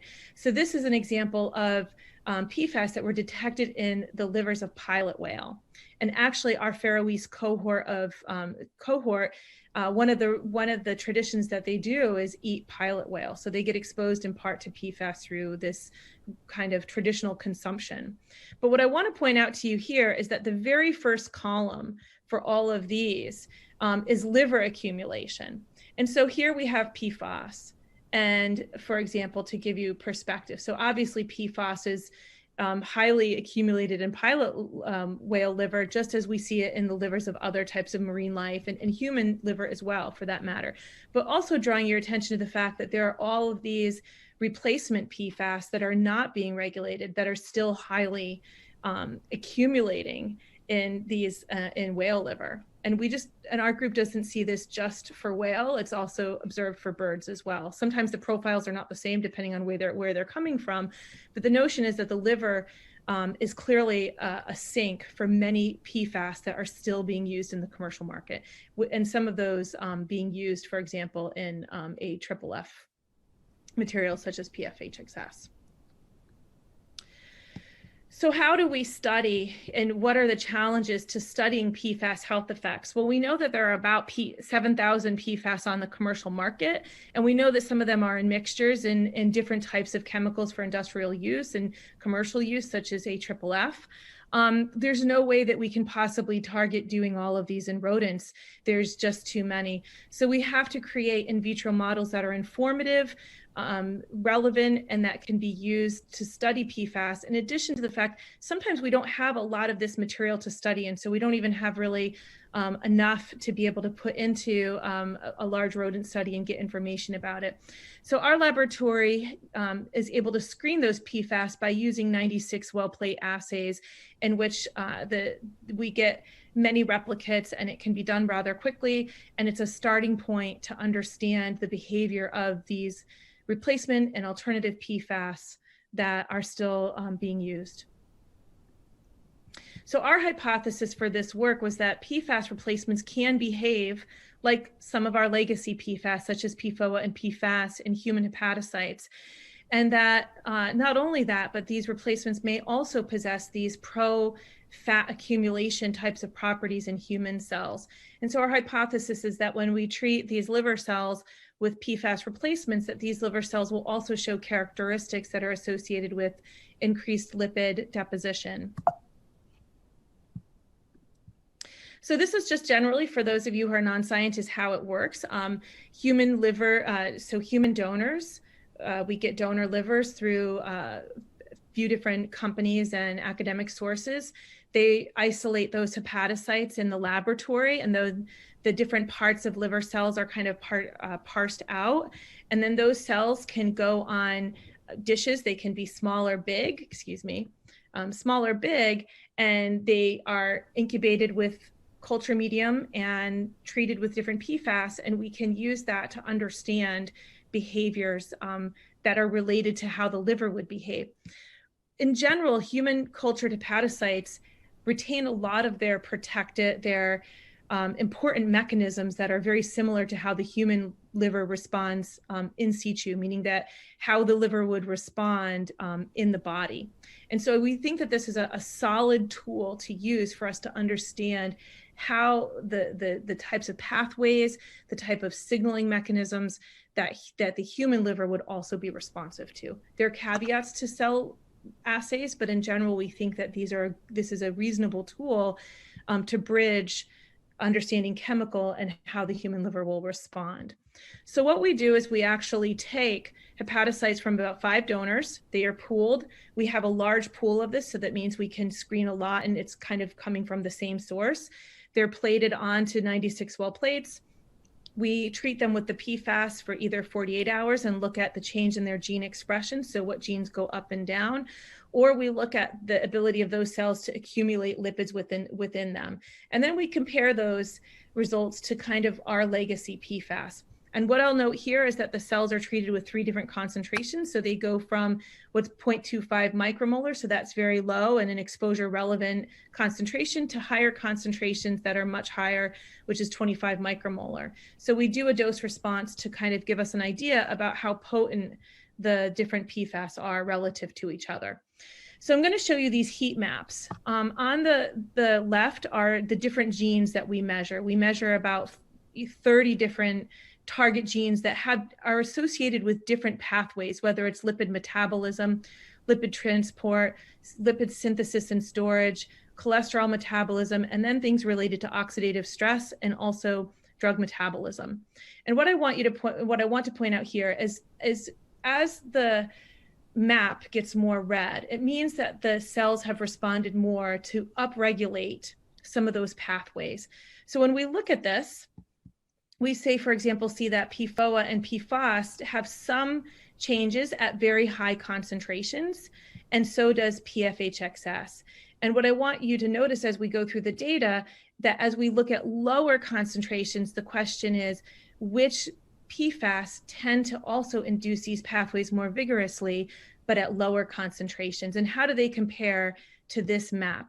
So here, just noting that PFHXS does behave very similarly to PFOA and PFAS. Now going on, these are some of our acid PFAS. And again, what we can see visually and very clearly is that there's a lot more red, and now we're starting to see this upregulation of gene expression at much, much lower doses. You know, this is really an exposure relevant concentration. So this is a concern because they are turning on pathways and doing it in such a way that's very similar to PFAS that we know have been banned, or voluntarily removed. So we also see some of this behavior with some of our long chain PFAS, but not to the same degree. And if you can see, the pattern does kind of look different, and it tends to only occur at very high concentrations, except for the C11. When we look at other PFAS replacements, such as basically this is a Gen X or 6,2-FTS, we also see a similar trend, especially for 6,2-FTS, that looks very similar compared to our legacy PFAS and at lower concentrations. And what I would say here is that this particular component, we're also, our group's also seeing it in bird livers in high concentrations. So we're currently screening human livers from human donors to see if we can also see this particular PFAS in them as well. In addition to this, we also have what's called FOSAs. These eventually get broken down into PFAS, and these also show, again, a similar profile, and again, at lower concentrations. So I think our concern as researchers here is that not only do these behave like PFAS, but they also tend to, at least in our models, be more potent. So what does that mean? So the next thing we did was we asked, okay, this is gene expression, but how does this translate into how the cells behave? And so we tested lipid accumulation in the cells. So again, in non-alcoholic fatty liver disease, the liver gets fatty. And the way the liver gets fatty is either that it's taking up more free fatty acids from the blood and then converting those free fatty acids to a storage lipid called a triglyceride, or they're taking glucose and they're going to go ahead and convert it within the cell to triglycerides. And within that disease state, both of those processes occur. And so in our model, we're not adding free fatty acids, but we're basically looking at this pathway. Does this pathway get turned on where cells are now able to convert the glucose that's in the media to lipids. So first we looked at our legacy PFAS, and they don't really induce much lipid accumulation within the cell. So what you're looking at here, the blue represent the nuclei of the cells. The red represent staining of lipids within the cell. So if you see red, that means the cells have more lipids. This is a positive control. So we know when the cells are treated with palmitate and oleic acid, there's a lot of lipid accumulation in the cells. So here we can see with whether it's PFOA or PFHXS or PFAS, there's really no difference with their red staining compared to the vehicle control, which is dimethyl sulfoxide. And here, this is a graph just demonstrating that. So we can see that there's a large change in lipid staining associated with our positive control. But then when we did our different treatments of PFOA, PFHXS, and PFAS, there's really no difference than our vehicle controls. On all of the graphs, the vehicle controls are just kind of here, this dashed line. So here, when we look at our short chain PFAS, this should say PFAS, excuse me, not PFAS, but our short chain PFAS, just like the gene expression profiles that we saw, they also were able to induce lipid staining within the hepatocytes. And this is quantified here. It's not tremendous, but again, what we're doing is we're forcing the cells to make lipids. And so if we gave them more materials to do so, which we plan to do, then we would potentially see a greater response. But this is one of the first studies that actually shows that PFAS can do that. Long chain PFAS also can induce, some of the long chain PFAS can also induce lipid accumulation. So again, here's our positive control. When we looked, there were some of these longer chain PFAS that did, and we can see that there's also more red staining within those cells. Additional PFAS replacements do. So again, we mentioned that 6,2-FTS induced a pretty strong signature for the gene expression. And here we can also see, here's our controls. So these are ones that just received vehicle. Here's the ones that are our positive control. So these just show that the assay worked, and you can see the little lipid droplets within the cells. And then here, for example, is 6,2-FTS. And so 6,2-FTS increased the amount of lipid staining within these hepatocytes. And then the graphs kind of display that as well. GenX did not. So these alternative PFAS, in addition, such as we also looked at FOSA, METFOSA, and ETFOSA, and compared to our DMSO controls, these also induced an increase in lipid staining. And if you recall, this matches pretty well with our gene expression data that also showed that they were turning on this hot signature that was associated with gene expression for lipid accumulation. So in summary, it appears that replacement PFAS and PFAS alternatives can induce gene expression that's similar to our legacy PFAS. However, these replacement PFAS and PFAS alternatives seem to be more potent in our system, and we can have a discussion as to why we think that's the case. We do know that these alternatives can also induce lipid accumulation in human hepatocytes, and typically the shorter chain PFAS were often more potent. Along with that, I would say that 6,2-FTS was also, and the FOSAs were also potent. And lastly, PFAS, we would conclude from this that our PFAS have properties in our cell system that suggest that they can induce fat accumulation in human liver cells. And so because of this, these properties really do need to be studied more in human epidemiological studies. There's a recent publication from early 2021 that showed an association in children between a few, such for example, PFHXS and fatty liver disease in children. So I think that these cell-based studies make an argument that we should go forward and study more of these in rodent and very much so in human studies. So with that, I would like to thank the organizers. I would like to thank Jeff Burgess and the Miami crew as collaborators. Certainly acknowledge NIEHS and our Harvard Steep Superfund Center, as well as Dr. Emily Marks, whose thesis work this was. She was supported by her other fellow student, Marissa Foll, and my laboratory technician, Wee Wee. So thank you for your attention. I hope I didn't go over, and thank you to the inviters.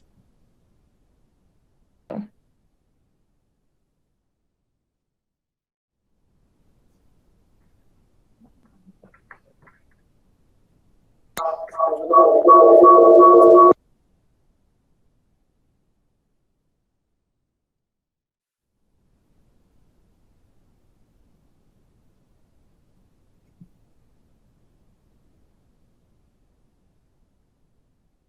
just going to let you do Q&A via Zoom.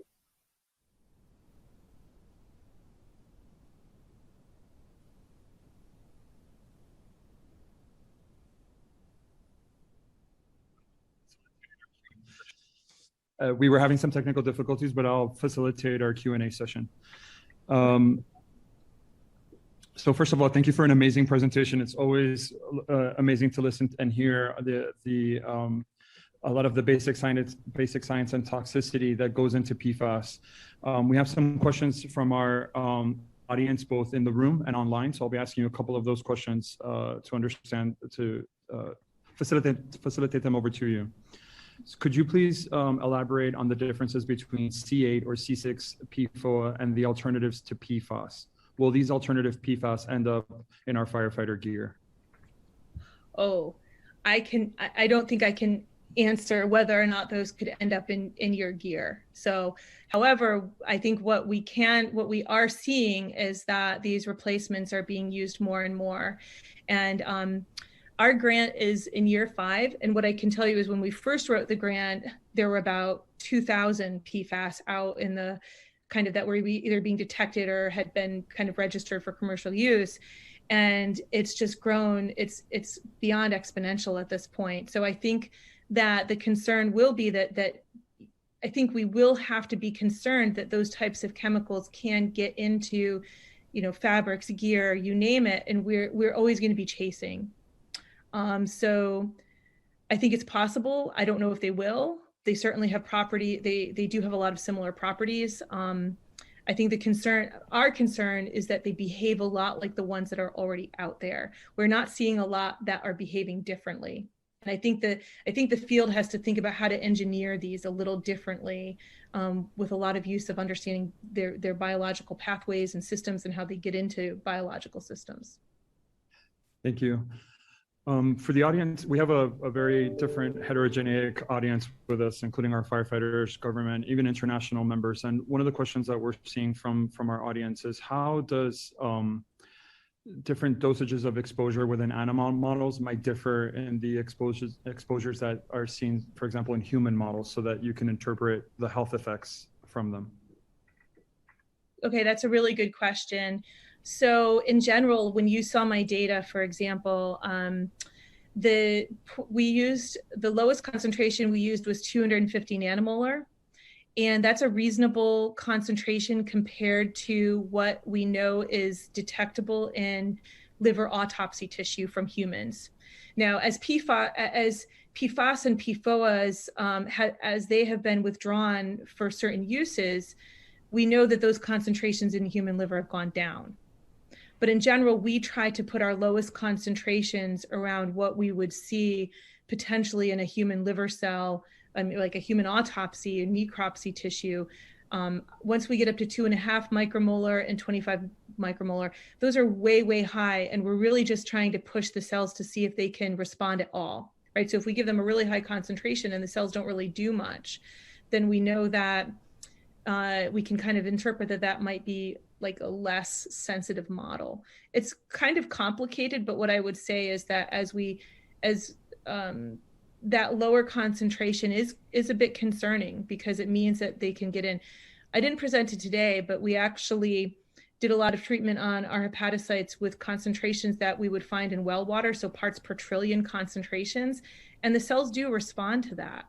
So that's a bit of a concern that we can go that low. I think there's limitations to cell models that we have to be very careful about totally addressing potency. I think it's like if you look at the cell models across, the PFAS across one model, you can understand the differences. But we have to be careful about drawing absolute conclusions based on concentration.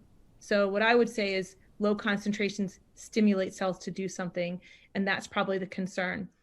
Because these still have relatively long half-lives compared to drugs, like I come from a school of pharmacy, we do have to be concerned. Some things like PFBS, we're starting to see more appear in human serum than we were seeing. And so now we have to start thinking about, are people getting exposed to more? What does that mean? Yes, these do get to the liver. They do turn on gene expression. So it's very complicated. Indeed, we're thankful you're at the home sort of addressing some of these questions. We have more from our online audience, and the question is, in your study, were any of the donor livers of those of a firefighter? And if so, were the findings different from the general population? I guess the donor base for the livers. Yeah, so I don't know that information, so I can't really tell you that, but I would probably say no. So in this case, because we wanted to screen so many with so many different assays, these came from the same five donors. And we just know that there were 3 males and 2 females put to that donor population, and that these were considered, quote, normal. These livers would have been kind of diagnosed as normal, or the and the hepatocytes that were isolated at that time were considered kind of normal, healthy hepatocytes. Yeah, that makes perfect sense. In terms of sort of immune function, could you describe for the layperson, like how does PFAS sort of interact to impact immune function in animal models or in human models? Yeah, so that's a very complicated question. So in our models, we did not co-culture with immune cells. The liver has immune cells. We did not specifically do that. Now, there are studies to show that PFAS, so for PFAS, PFOA, some of the other PFAS can be associated with decreased response to vaccination. That's one type of immune response. What's not clear is there's also called the acute phase response. So that is your response to infection. And so in those, it's a little less clear about how PFAS in humans is associated with that immune response, because there's some negative associations, meaning that the higher the PFAS, the lower that particular immune response marker. But in general, I think the most consistent data has to do with PFAS exposure and decreased to an immune stimulus that would be associated with vaccination. So decreased response to, the children had gotten their MMR vaccines, and they had a decreased response to that. And there's some evidence that there's a decreased response to infection in children that's measured by fever and other responses to infection. And that's one aspect of the immune response. And our last question today is actually about detoxification. So is there any effective mechanism that you're aware of for detoxing the liver when there is exposures to, say, PFAS or PFOA? I feel like you're getting these big, broad questions that the group wants to know, but Sure. thank you. Yeah. So here's this is something kind of being very actively studied. And so there's some thoughts that blood donation can help, because obviously if you're taking that away, your body is now synthesizing new proteins. So one of the thoughts, I don't know how effective it is blood donation.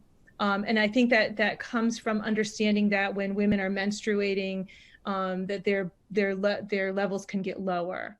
So I think that's the rationale behind it. We're actually interested in studying ways to prevent absorption, so that the person would then be eliminating more. So we do have some studies in rodents to suggest that if you can block certain mechanisms of gut absorption that kind of are similar to drug absorption, that we may be able to enhance elimination. But clinically, there's not a lot of options. There have been some studies around cholestyramine. Alan Duchteman published a paper where they gave some bile acid sequestrants, and those were associated with kind of enhanced elimination. So I think that this is something we do really need to work on. I know there's a group out of Kentucky that was looking at the lipid proteins in your blood and exercise. And so if you're maybe changing the profile of your cholesterol and cholesterol, like LDL, VLDL, things like that, if you're changing those profiles, because they can maybe carry PFAS, that they may also change that elimination. But I would say right now that's a challenge for the field, and we're trying to figure it out. Last point on this, there's some evidence that in the environment, they're using something called cyclodextran to sequester it. And cyclodextran, from a molecular standpoint, kind of looks like a tube. And the thoughts are, because cyclodextran is in some drugs as fillers, that maybe actually cyclodextran could be a potential sequestrant that would help you sequester some of that you're absorbing, and maybe that would help with elimination. But that hasn't been tested, but interesting, it's being tested in the environment. So it could be tested in humans. So many pressing opportunities for the future. Thank you. And so we're just at time. And so on behalf of our planning committee and our audience, both international and here local in Orlando, thank you so much for that amazing presentation. So for everyone in the room, we're going to go, and online, we're going to take a 5-minute break. We'll resume back at 11:05 a.m. So thank you.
back, everyone. If everyone can have a seat, we're going to get started. All right, so I'm really excited to introduce our next group of speakers. As you know, this section is called Sell to Community. So what best way to finish off is to hear from our firefighters and hear how some of this research is being done in the community from our firefighters. So today we are presenting Randy Krause, Derek Irwin, and Darren Wallentine. So first up is Randy Krause. Randy has 36 years of experience as a firefighter and a leader. During his career, he has held positions of increasing responsibility across the career spectrum from firefighter to his current position as fire chief for the Port of Seattle Fire Department at SeaTac International Airport. Prior to coming to the Port of Seattle, Randy was the deputy fire chief of training, compliance, and safety for the Boeing Fire Department.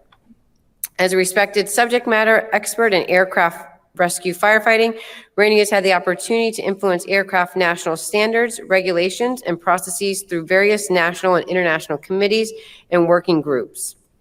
Then we'll hear from Derek Irwin, who is an engineer with LA County, a former firefighter trainer, and currently getting his PhD in computational mathematics from UCLA. And last, we will hear from Darren Wallentine, who's beginning in his fire service career in 1992. Deputy Chief leads the Tucson Fire Department's Safety and Wellness Division. As a cancer survivor, Darren is passionate about Tucson Fire Department's involvement in cancer research and prevention through the Firefighter Cancer Cohort Study and the collaborative efforts with the University of Arizona, University of Miami, and NIOSH. In addition, after the three presentations, we will have a panel, and joining them will be Jeff Hughes, who is retired from Orange County after 35 years, currently working for Local 3631 as the wellness agent for cancer and behavioral health. So without further ado, we're going to start with Chief Randy Krause. Chief Randy Krause.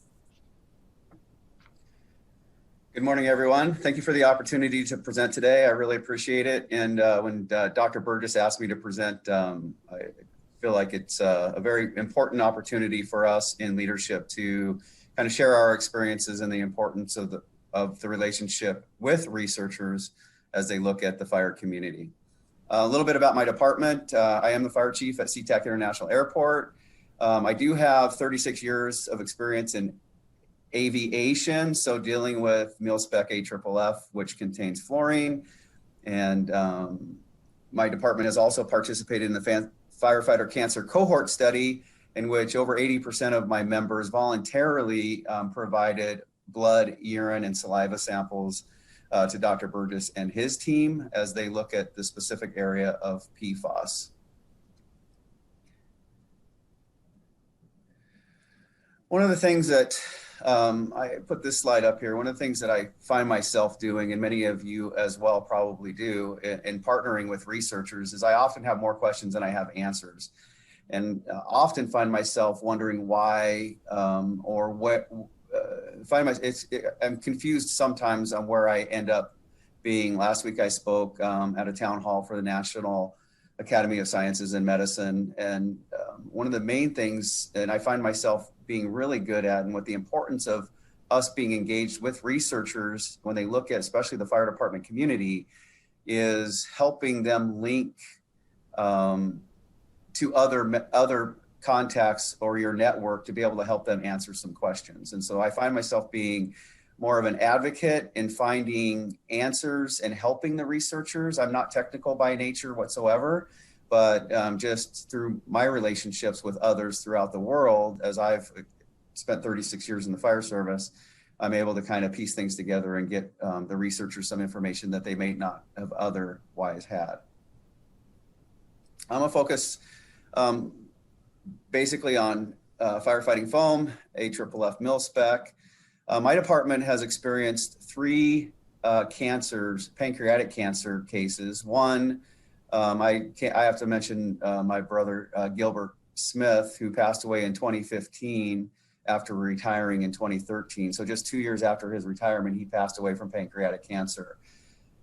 Pancreatic cancer isn't one of the presumptive cancers in Washington State. However, through petitioning and appeals, Labor and Industries within the state of Washington identified possible exposures of Gilbert early in his career to PFAS foam was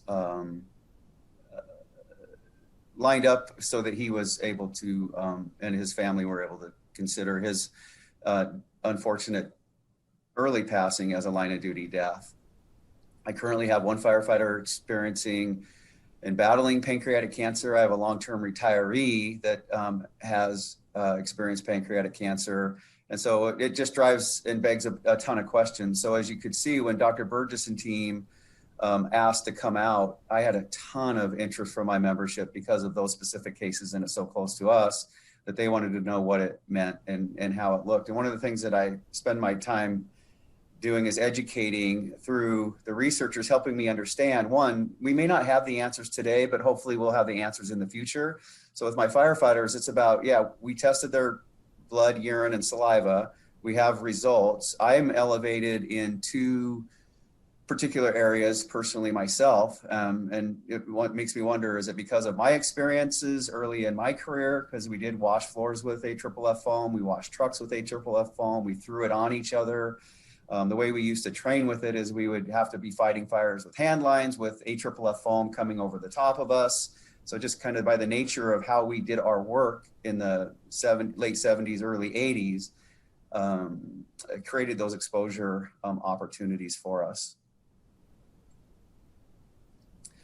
Just a picture showing not only is it the foam, but we're doing research and trying to help researchers understand what does PFAS mean within our system. So providing ourselves as subjects for that. And also we did some with NIOSH, with Miriam, we did some dermal testing with new sets of bunker gear, a very small sample of 10 firefighters through exertion and exercise to see if there was any possible migration from the bunker gear dermally into the system.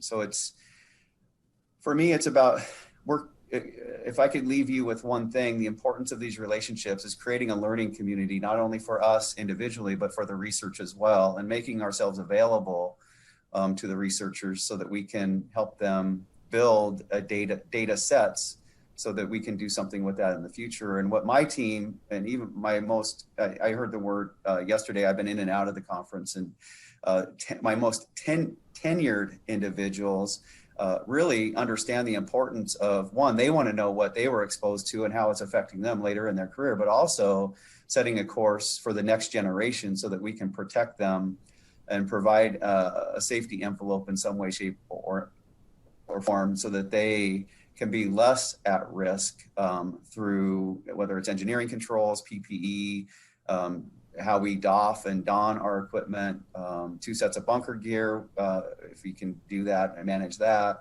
creating a clean station or clean and dirty areas within the vehicles and within the station. So it's really important that we be engaged, stay engaged, and keep an open mind to not only learning ourselves, but help the researchers better understand us. I look at PFAS in particular, and I just bring this up, one of the challenges I have is from a safety and health perspective, it's really a primary of importance for me, the fire chief, to really look out for the safety and health of our members, and working with the labor, the IAFF, both locally within the state and nationally, has been very valuable and a great resource to be able to leverage some of this work. So really appreciate the work that they do and continue to do, and the support that we've had both locally and nationally in all things firefighter health and safety related. There's also another component in the environment. I find myself dealing with researchers and the communities dealing with environment, because not only is PFAS hazardous to health, it's also contaminates many of the drinking water in the areas where we have military bases and airports around the country. And then I'm also sitting in on the FAA advisory panel for performance. So we need a replacement for AFFF mil-spec foam. So we're trying to find a suitable alternative and trying to figure out a way to solve the problem and replace mil-spec AFFF foam with a fluorine-free viable solution that also protects both the firefighters and the public that we serve. One of the things that I have noticed within the space, and I continue to champion as a national strategy, one of the things that I find us bumping our heads up again with the research is that there's work going on in each of these bubbles, but there's really no one entity pulling all this work together. So I find myself at meetings dealing with health and safety. I find myself in meetings dealing with environment. I find myself in meetings dealing with performance. I just had a meeting this week with the FAA and really stressed the importance and need for a national strategy so that we can phase out mil-spec with fluorine and bring a fluorine-free foam in. And they're going to help me champion that. And I think it's going to take a legislative decision in DC to help us line that up. I show this screen just of all the different, this is just one area of research that I'm focusing on for the group today, which is PFAS and working with the Firefighter Cancer Cohort Study. Who's not on here is the IAFF, which I wanted to just do a shout out to them, and again for all their support and help both nationally and locally. My team within my department, we do things shoulder to shoulder with our union leadership and executive board, and have been very successful in messaging to the troops the importance of being engaged, being involved, and helping with this work that's going out there.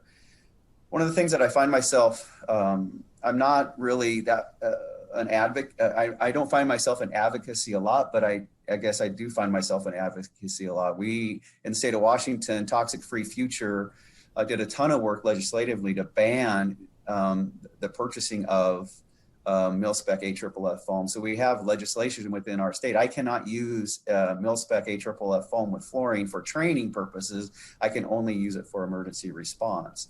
What I really applaud this environmental group for doing is, one, the advocacy to get it banned, but also helping us work to find a solution. They were very key in helping our union body here, specifically in helping the state recognize Gilbert Smith death as a line of duty death. So can't say enough about them.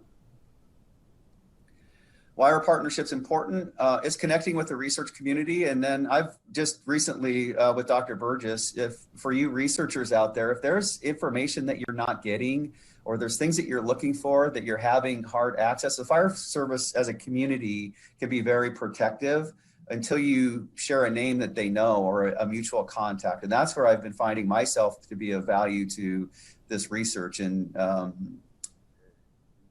Dr. Burgess shared with me in one of our ongoing meetings for the Firefighter Cancer Cohort Study that they're having problems or were denied access to a certain fluorine-free foam. I knew the regulator in Europe that drove that change, who had a relationship with the manufacturer and was able to help them get that release. So I think for you firefighters in the room, don't underestimate your contacts and the value of those contacts in helping with this research, because often I may not have the answer, I might not have what they're looking for, but I'm able to kind of line that up for them to help them find solutions. And recently I had a meeting last week with the Department of Defense, and they were looking for contacts of users of fluorine-free foam. So I put him in contact with Chief Gary Bartram from Heathrow Airport, who's transitioned very effectively. And so created a dialogue there. And then he has access to other airports around the world that have transitioned to fluorine-free foam and putting them in contact with them. So learn about, and it's also a great opportunity to learn about the great work being done on our behalf. I think it's really important. I applaud the researchers for all the work that you're doing in support of us. That's very important. And we're very appreciative and very humbled because traditionally the fire service was not as open, and we're starting to become more open to understanding and helping you help us. And being open to what is possible, open-minded, getting answers to reduce risks in the future. And it is the right thing to do for our members and the community. And for me, it's first and foremost, it's about being in the game. That's really, really critical and important. Some of the challenges that I see: communication, the culture, and we have done things just because that's how we've done things. Lack of big picture perspective. And one of the biggest challenges I see is operationalizing some of the outcomes, because maybe we can't do anything now, but it's sometime in the future we can. We don't know what we don't know. And then I think that's all I have for today. Thank you for the opportunity and really appreciate you guys providing both the in-person and virtual format. That's fantastic because we out here that still have travel restrictions get the opportunity to participate. So thank you very much for that. And thanks for the opportunity today. And I wish you all well. Thank you so much, Randy. And so now joining us from New Zealand is Derek Irwin.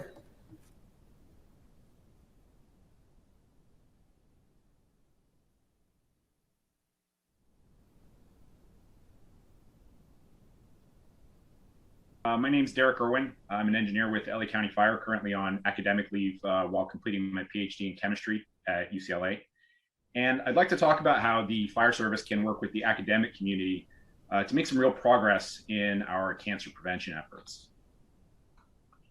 So we in the fire service are problem solvers, right? You can throw anything at us from a fire to a cat stuck in a tree, and we'll work without rest until the problem is solved.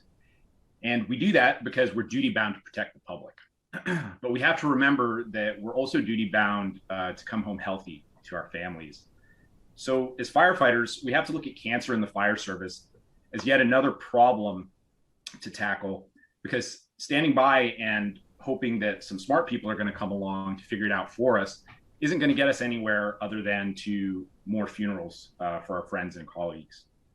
So if you know me, you've heard me say this before. I'm a firm believer that anyone can learn anything. You just have to be motivated to do it. So there's nothing stopping us in the fire service from getting the science done to reduce our incidence of cancer. But as firefighters, we don't go at any task alone, right? We work as a crew, each of us with a role to fill in order to achieve an objective. And the same thing applies to tackling cancer in the fire service, where we need the academic research community to be part of our crew. Now, I specifically mentioned the academic research community because that's where you find good scientists to work with. The same way you're always looking for good firefighters to work with, because you know you can count on them. So it's the academic community where you're going to find scientists who are not out for financial gain, who subject their work to peer review, who are governed by ethics, whereby our health and well-being in the fire service comes before anything else when you work with these people. So putting these two groups together, motivated firefighters and upstanding academic researchers, is where the Firefighter Cancer Cohort Study has done something really special. But I want to make the point to my colleagues in the fire service that this is not an exclusive club, right? All you have to do is reach out and put in the effort, whether it's with the Firefighter Cancer Cohort Study or a different team of researchers. It's we as firefighters that can facilitate the research needed to reduce our incidence of cancer. Now, you've heard a fair amount about the Firefighter Cancer Cohort Study from the amazing group of scientists that have organized it. But I want to take a minute to give you the firefighters' perspective on why this endeavor is so important. So first, the Firefighter Cancer Cohort Study strives to identify the mechanisms causing cancer at such alarming rates in our profession.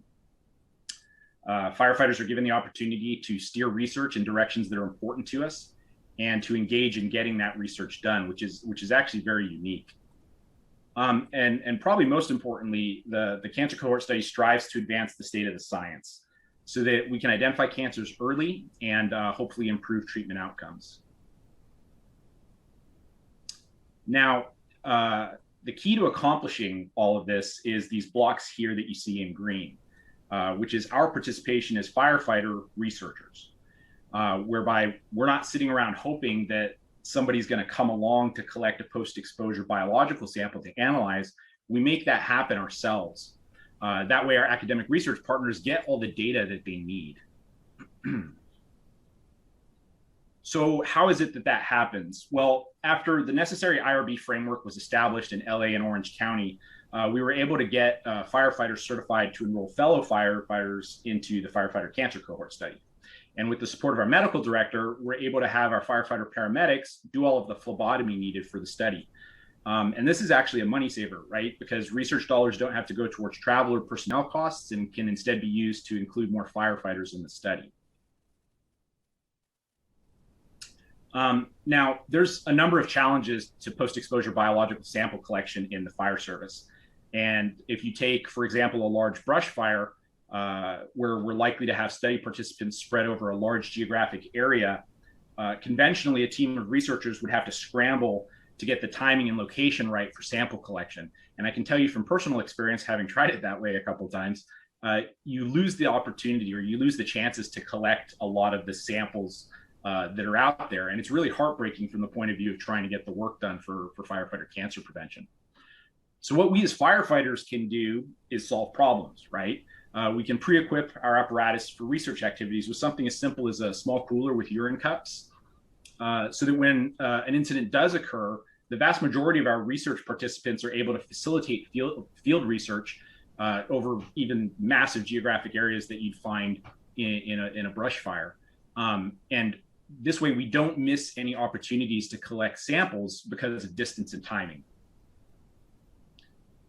Now, one key point about this model, this way of doing research, this community-based research between the fire service and academics, is that you empower your firefighters to not only enroll in a research study, but also to facilitate its execution. And this results in dedication to the study, dedication to make it work, dedication to keep it going. And that's something really special, right? It builds its own momentum. So this is me and my good buddy Jeff on, I don't remember which brush fire in 2019. But in the fire service, you know never to show up without equipment in hand and ready to work. So what's actually going on here is a field exchange where I had to put in the work to hike a couple hose packs up to a strike team to then trade for a portable cooler of post-exposure urine samples collected earlier in the day. And while I'm making a bad joke here, the real point is that these post-exposure samples, these in particular, wouldn't have been possible. It would have been totally impossible to collect were it not for the firefighters on this strike team 1103, being totally devoted to making the cancer cohort study work. So it ends up being a really special partnership between academics and firefighters.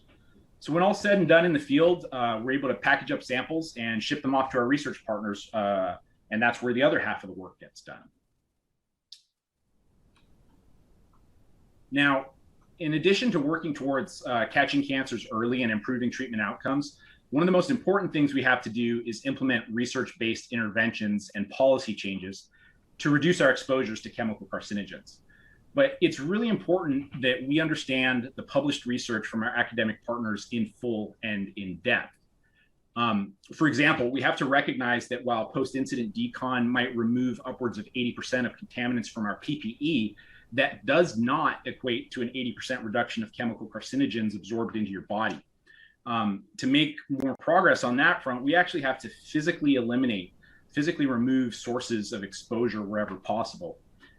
In many ways, that's hard to do in the fire service because we have a job to do, but nobody said that this undertaking was going to be easy. And in the fire service, we don't shy away from hard.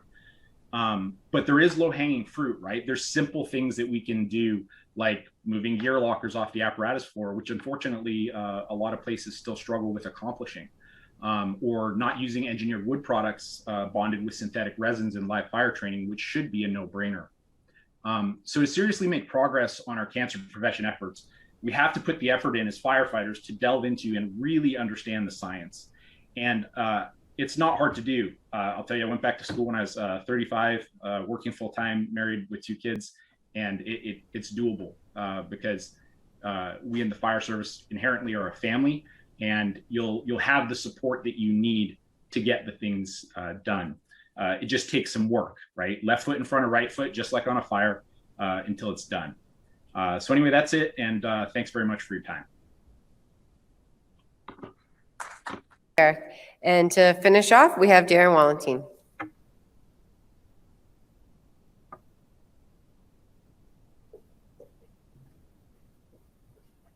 Well, good morning. In my presentation, you're gonna notice a theme, and so I'm gonna take just a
just a few years ago.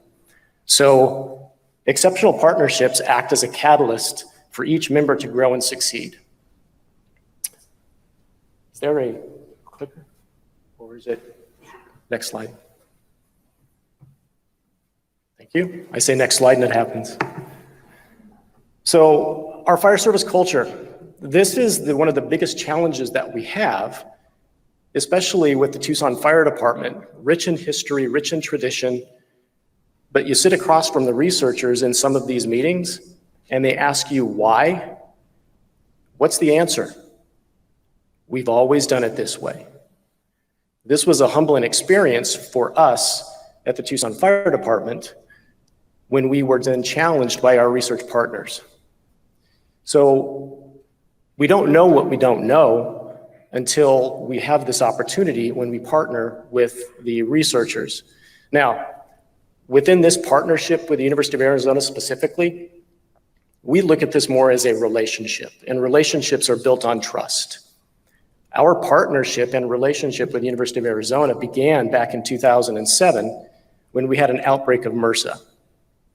We reached out to the College of Public Health. Dr. Kelly Reynolds and her team was able to help us guide our process so that we could then develop interventions that would then mitigate the issue that we were facing with a handful of our members who developed MRSA. So we no longer have couches that are made of cloth. We are given decontamination practices that will help us keep this at bay. And surprisingly enough, MRSA dropped off significantly when we start to put in these interventions. In 2009, we had a study that evaluated injuries within our department. This injury prevention has now resulted in power cots, and we've seen back injuries drop off significantly as a result of lifting and lowering gurneys. In 2012, again, we reached out to the University of Arizona, and we partnered with Dr. Patricia Haynes and the College of Health Promotion Sciences. She's helped us develop a behavioral health model for our department. You see a trend here? We can't do it ourselves. We cannot proceed and be the ultimate problem solvers like Derek suggested without the assistance from those who can help answer the questions that we have. And Dr. Burgess will say constantly in our meetings, Darren, John, you guys run this. You guys ask us the questions, we'll help you get to the finish line.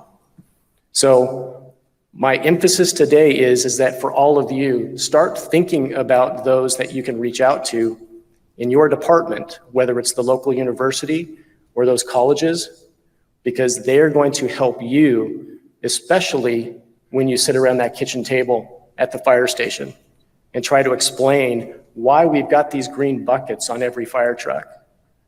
Why are we using this to wash down our firefighters? Well, then you can start pulling out PAHs and polycyclic aromatic hydrocarbons out of your toolbox of throwing them these terms. But the point is, you'll understand why we do what we do because the researchers have helped us get to that point. So changing our perspective is what the researchers challenge us with when they ask us why. Developing that research mindset, I would suggest that when I started my fire service career back in 1992, I had no idea that I would be in the position that I'm in today, leading the Safety and Wellness Division for the Tucson Fire Department. But this has given me opportunities and my team to work with the research partners. Next slide. So within this collaborative research, back in 2014, we had the opportunity to partner again with University of Arizona on the FEMA-funded cancer research study where we actually measured post-fire biologicals for firefighters. It was a 3-year study where we were able to then come together and then be able to publish the research that is now potentially going to help the entire fire service be able to present this at IARC to actually make changes that's going to change the fire service as we know it. there's nothing more than I can hang my hat on as being an opportunity that could change the fire service. It's more significant than anything else that I'll probably do in my entire career. So with that, it's okay. Developing this research partnership can be just as easy as making a phone call, sending an email, and it could provide huge benefits, not only to our firefighters in developing some of these research practices, but how many times have you walked the floor at FDIC and all of the products that are sitting out there, enticing the unknowing firefighters and fire chiefs? You're gonna walk by the sauna and go, do I buy a sauna? I mean, what's the research say? The point that I'm trying to drive home is we need our fire service professionals to be professionals and learn and be able to discern what is the shiny object or what is peer reviewed, what's validated, what's good science for us to then move forward. Because when we go to spend money on a second set of turnouts, that has to be based in science. If we're only going to use water, a bucket, dish soap to wash down our firefighters, but Kenny Fent says that could remove up to 85% of the PAHs that are on your gear, that is a very inexpensive intervention. So my encouragement to all of you is that if you have not sought out a research partnership within your department, you're going to be significantly challenged, especially when you're sitting at the kitchen table, explaining to your firefighters that you don't know how to approach this, but you have those resources that are available. And at the very least, all you got to do is say Jeff Burgess. Thank you.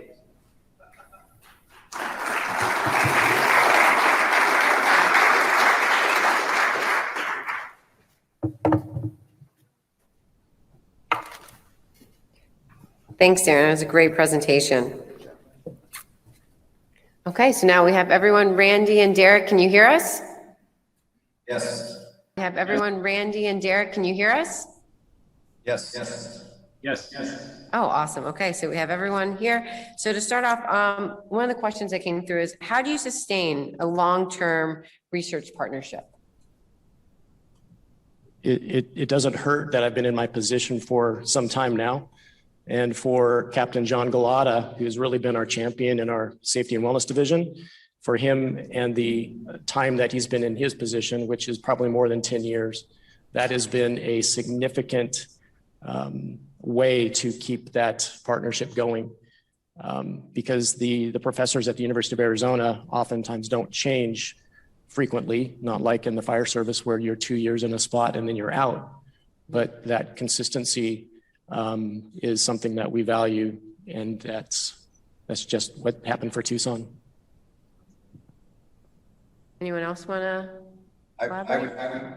I would just add, I'll go ahead, Derek. I'm going to just add that it's really important to build the bench behind us as well. So not only are we leading out front and maintaining these relationships, but it's creating those behind us so that they can carry on while when we're long gone. Yeah, and if I could just add, when I first started off, like any firefighter who wants to do their job and is devoted to it, you kind of think you have to do everything yourself. You have to get it done yourself. And as our participation with the cancer cohort study went along, it's getting bigger and bigger and harder to manage. And all I had to do was just kind of raise my hand, and my door got kicked down with dozens of firefighters that wanted to help facilitate the study. So building a working group of fellow firefighters is just so key, and it really facilitates actually doing more work, as opposed to just trying to be a hard charger and doing it all yourself. Great. So what are the strategies you use to translate the technical jargon to the firefighters? I refer to the smart people. When it comes to Dr. Burgess and the teams at University of Miami, I reach out to them constantly with those kinds of questions to dummy it down so that, I understand it enough that I can explain it to our people. we have had opportunities where we've been able to have our research partners, whether it's graduate students or those who are working on the research team, to do ride-alongs with our crews, because it's their questions that help lead this and guide this. And then if they hear the consistent message that's coming from the researchers, and it's the same thing that we're also saying in our safety and wellness division, it builds that credibility within the organization. And nothing gets through the fire department faster than tell a friend, tell a firefighter. Or you could just do what Derek did and go back to school to get your PhD. Jeff and I are good buddies. We like to tease a little, but if I could just add to that too, one of the things that we tend to do in the fire service is kind of say like, hey, I'm just a worker. I'm a neck downer. And I try not to let my friends and colleagues off the hook when they say that, right? Because that's taking the easy way out. What we got to do is encourage our colleagues, our friends, our families to take the time, put in the effort to understand that technical jargon, because it really isn't that hard when you put the effort into it. And what it does is it increases awareness, which is so key. Education in any form is so key. So I'd say we just don't let each other off the hook. Great advice. So something that came in from online, in the panel's mind, what should be the prioritized research areas over the next 5 years? For example, improved exposure assessment, toxicology research, intervention, prevention strategies. So what do you guys think are, the next thing for the next 5 years? You don't mind. The science really drives the education, the prevention. Obviously, the IARC issue is something that is massive for the future of firefighters. Many firefighters have passed along that little saying, right, that profession is something that's unchanged by science and research in the last 200 years, right? Those days are over. Science should be looked at as driving the future of not just the current generation, but all generations to follow. Safe practices that can protect ourselves, our families, our children. There's nothing more important in the future of the profession than really the science behind what's actually going on in our profession. Great. Anyone else? Somebody actually answered the question. I just said something else. Okay, last question that came through. What if I'm not near a university? What should I do? Any suggestions? You do know how to Google, right? Sorry, don't mean any disrespect. So we've had in preparation for Dr. Burgess suggesting that we participate in this presentation. I would challenge all of our fire service partners. You have access beyond what you can even imagine. I mean, there are opportunities, whether you're working for Nashville Fire and you reach out to Vanderbilt. If you're working, at Port of Seattle, or you're in Seattle, at Seattle Fire, you have University of Washington in your backyard. This framework that I described for Tucson with the University of Arizona in our backyard, I would really challenge career volunteer departments that you are only limited by your own mindset, by your own thinking. There needs to be that slice in the geography of the U.S.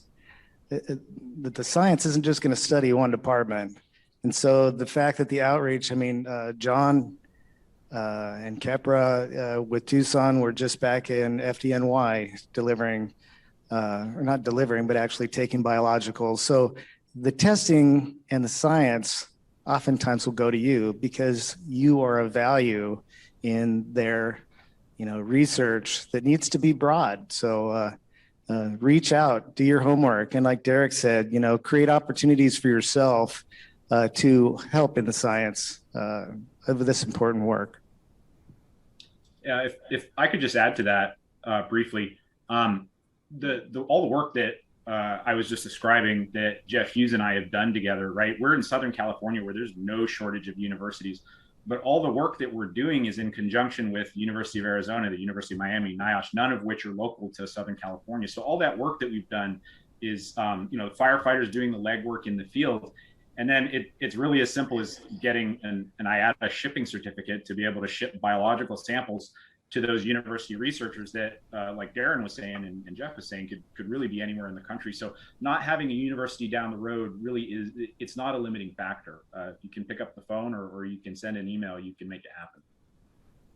If I may just add, one of the things I shared the NFPA 1500 series documents. One of the biggest challenges that we have is getting adequate public input. We're working on a contamination control document right now. So I encourage those that may not have resources readily available. I think they're more readily available even at a distance than they really realize, but it's participating in the public comment, because NFPA is very open and transparent, puts those documents out there to get public input, being able to provide that input to help guide us as we try to create standards that that take advantage of the science and all the research that's done so that we can create a safer environment for our firefighters and their families. So just highly encourage participating in that public comment.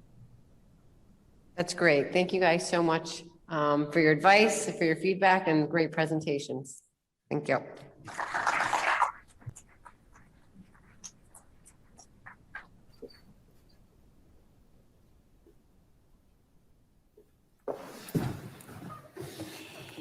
So now we begin our afternoon sessions. That was fantastic to really hear how our firefighter partners can help, make that synergy happen with the scientific community. It's really a shared partnership where you tell us the research and we use our tools to make it happen. So we're thankful for your words and your guidance for firefighters that are listening to us abroad and from far away. All right, I've got your instructions for your lunch, so it's only me holding you back from enjoying some food. So for our virtual attendees, starting at 12:20 p.m., you are encouraged to join the virtual lunch table to meet and talk to other virtual attendees who are with us virtually. The link is available to you on the CVent platform. After lunch beginning at 12:30 Eastern Standard Time, we'll break into 4 different tracks. So there's 4 different pathways that you can join this afternoon. Each track will focus on a different subgroup within the fire service. So if you're interested in wildland and wildland urban interface firefighters, that will be track A, and that will be in PALMS CD. So you might want to grab a pen and paper and write that down. So track A will, for the topic of wildland and wildland urban interface firefighters, that will be in the room PALMS CD. For individuals interested in arson and fire investigators, that track will be in PALM B, as in boy, or beta, if you're a firefighter. Track C, structural firefighters, career and volunteer, will be in Cypress 1 and 2. So track C, structural firefighting, both career and volunteer, will be in Cypress 1 and 2. And track D, our fire trainers and fire instructors, will be in Cypress 3 and 4. Each track will have several presentations, with one presentation focusing on real-world scenarios and best practices. If you are joining us virtually, please remember to select the preferred track session on the CVent platform so that you can be directed to the appropriate topic area on track of your choice.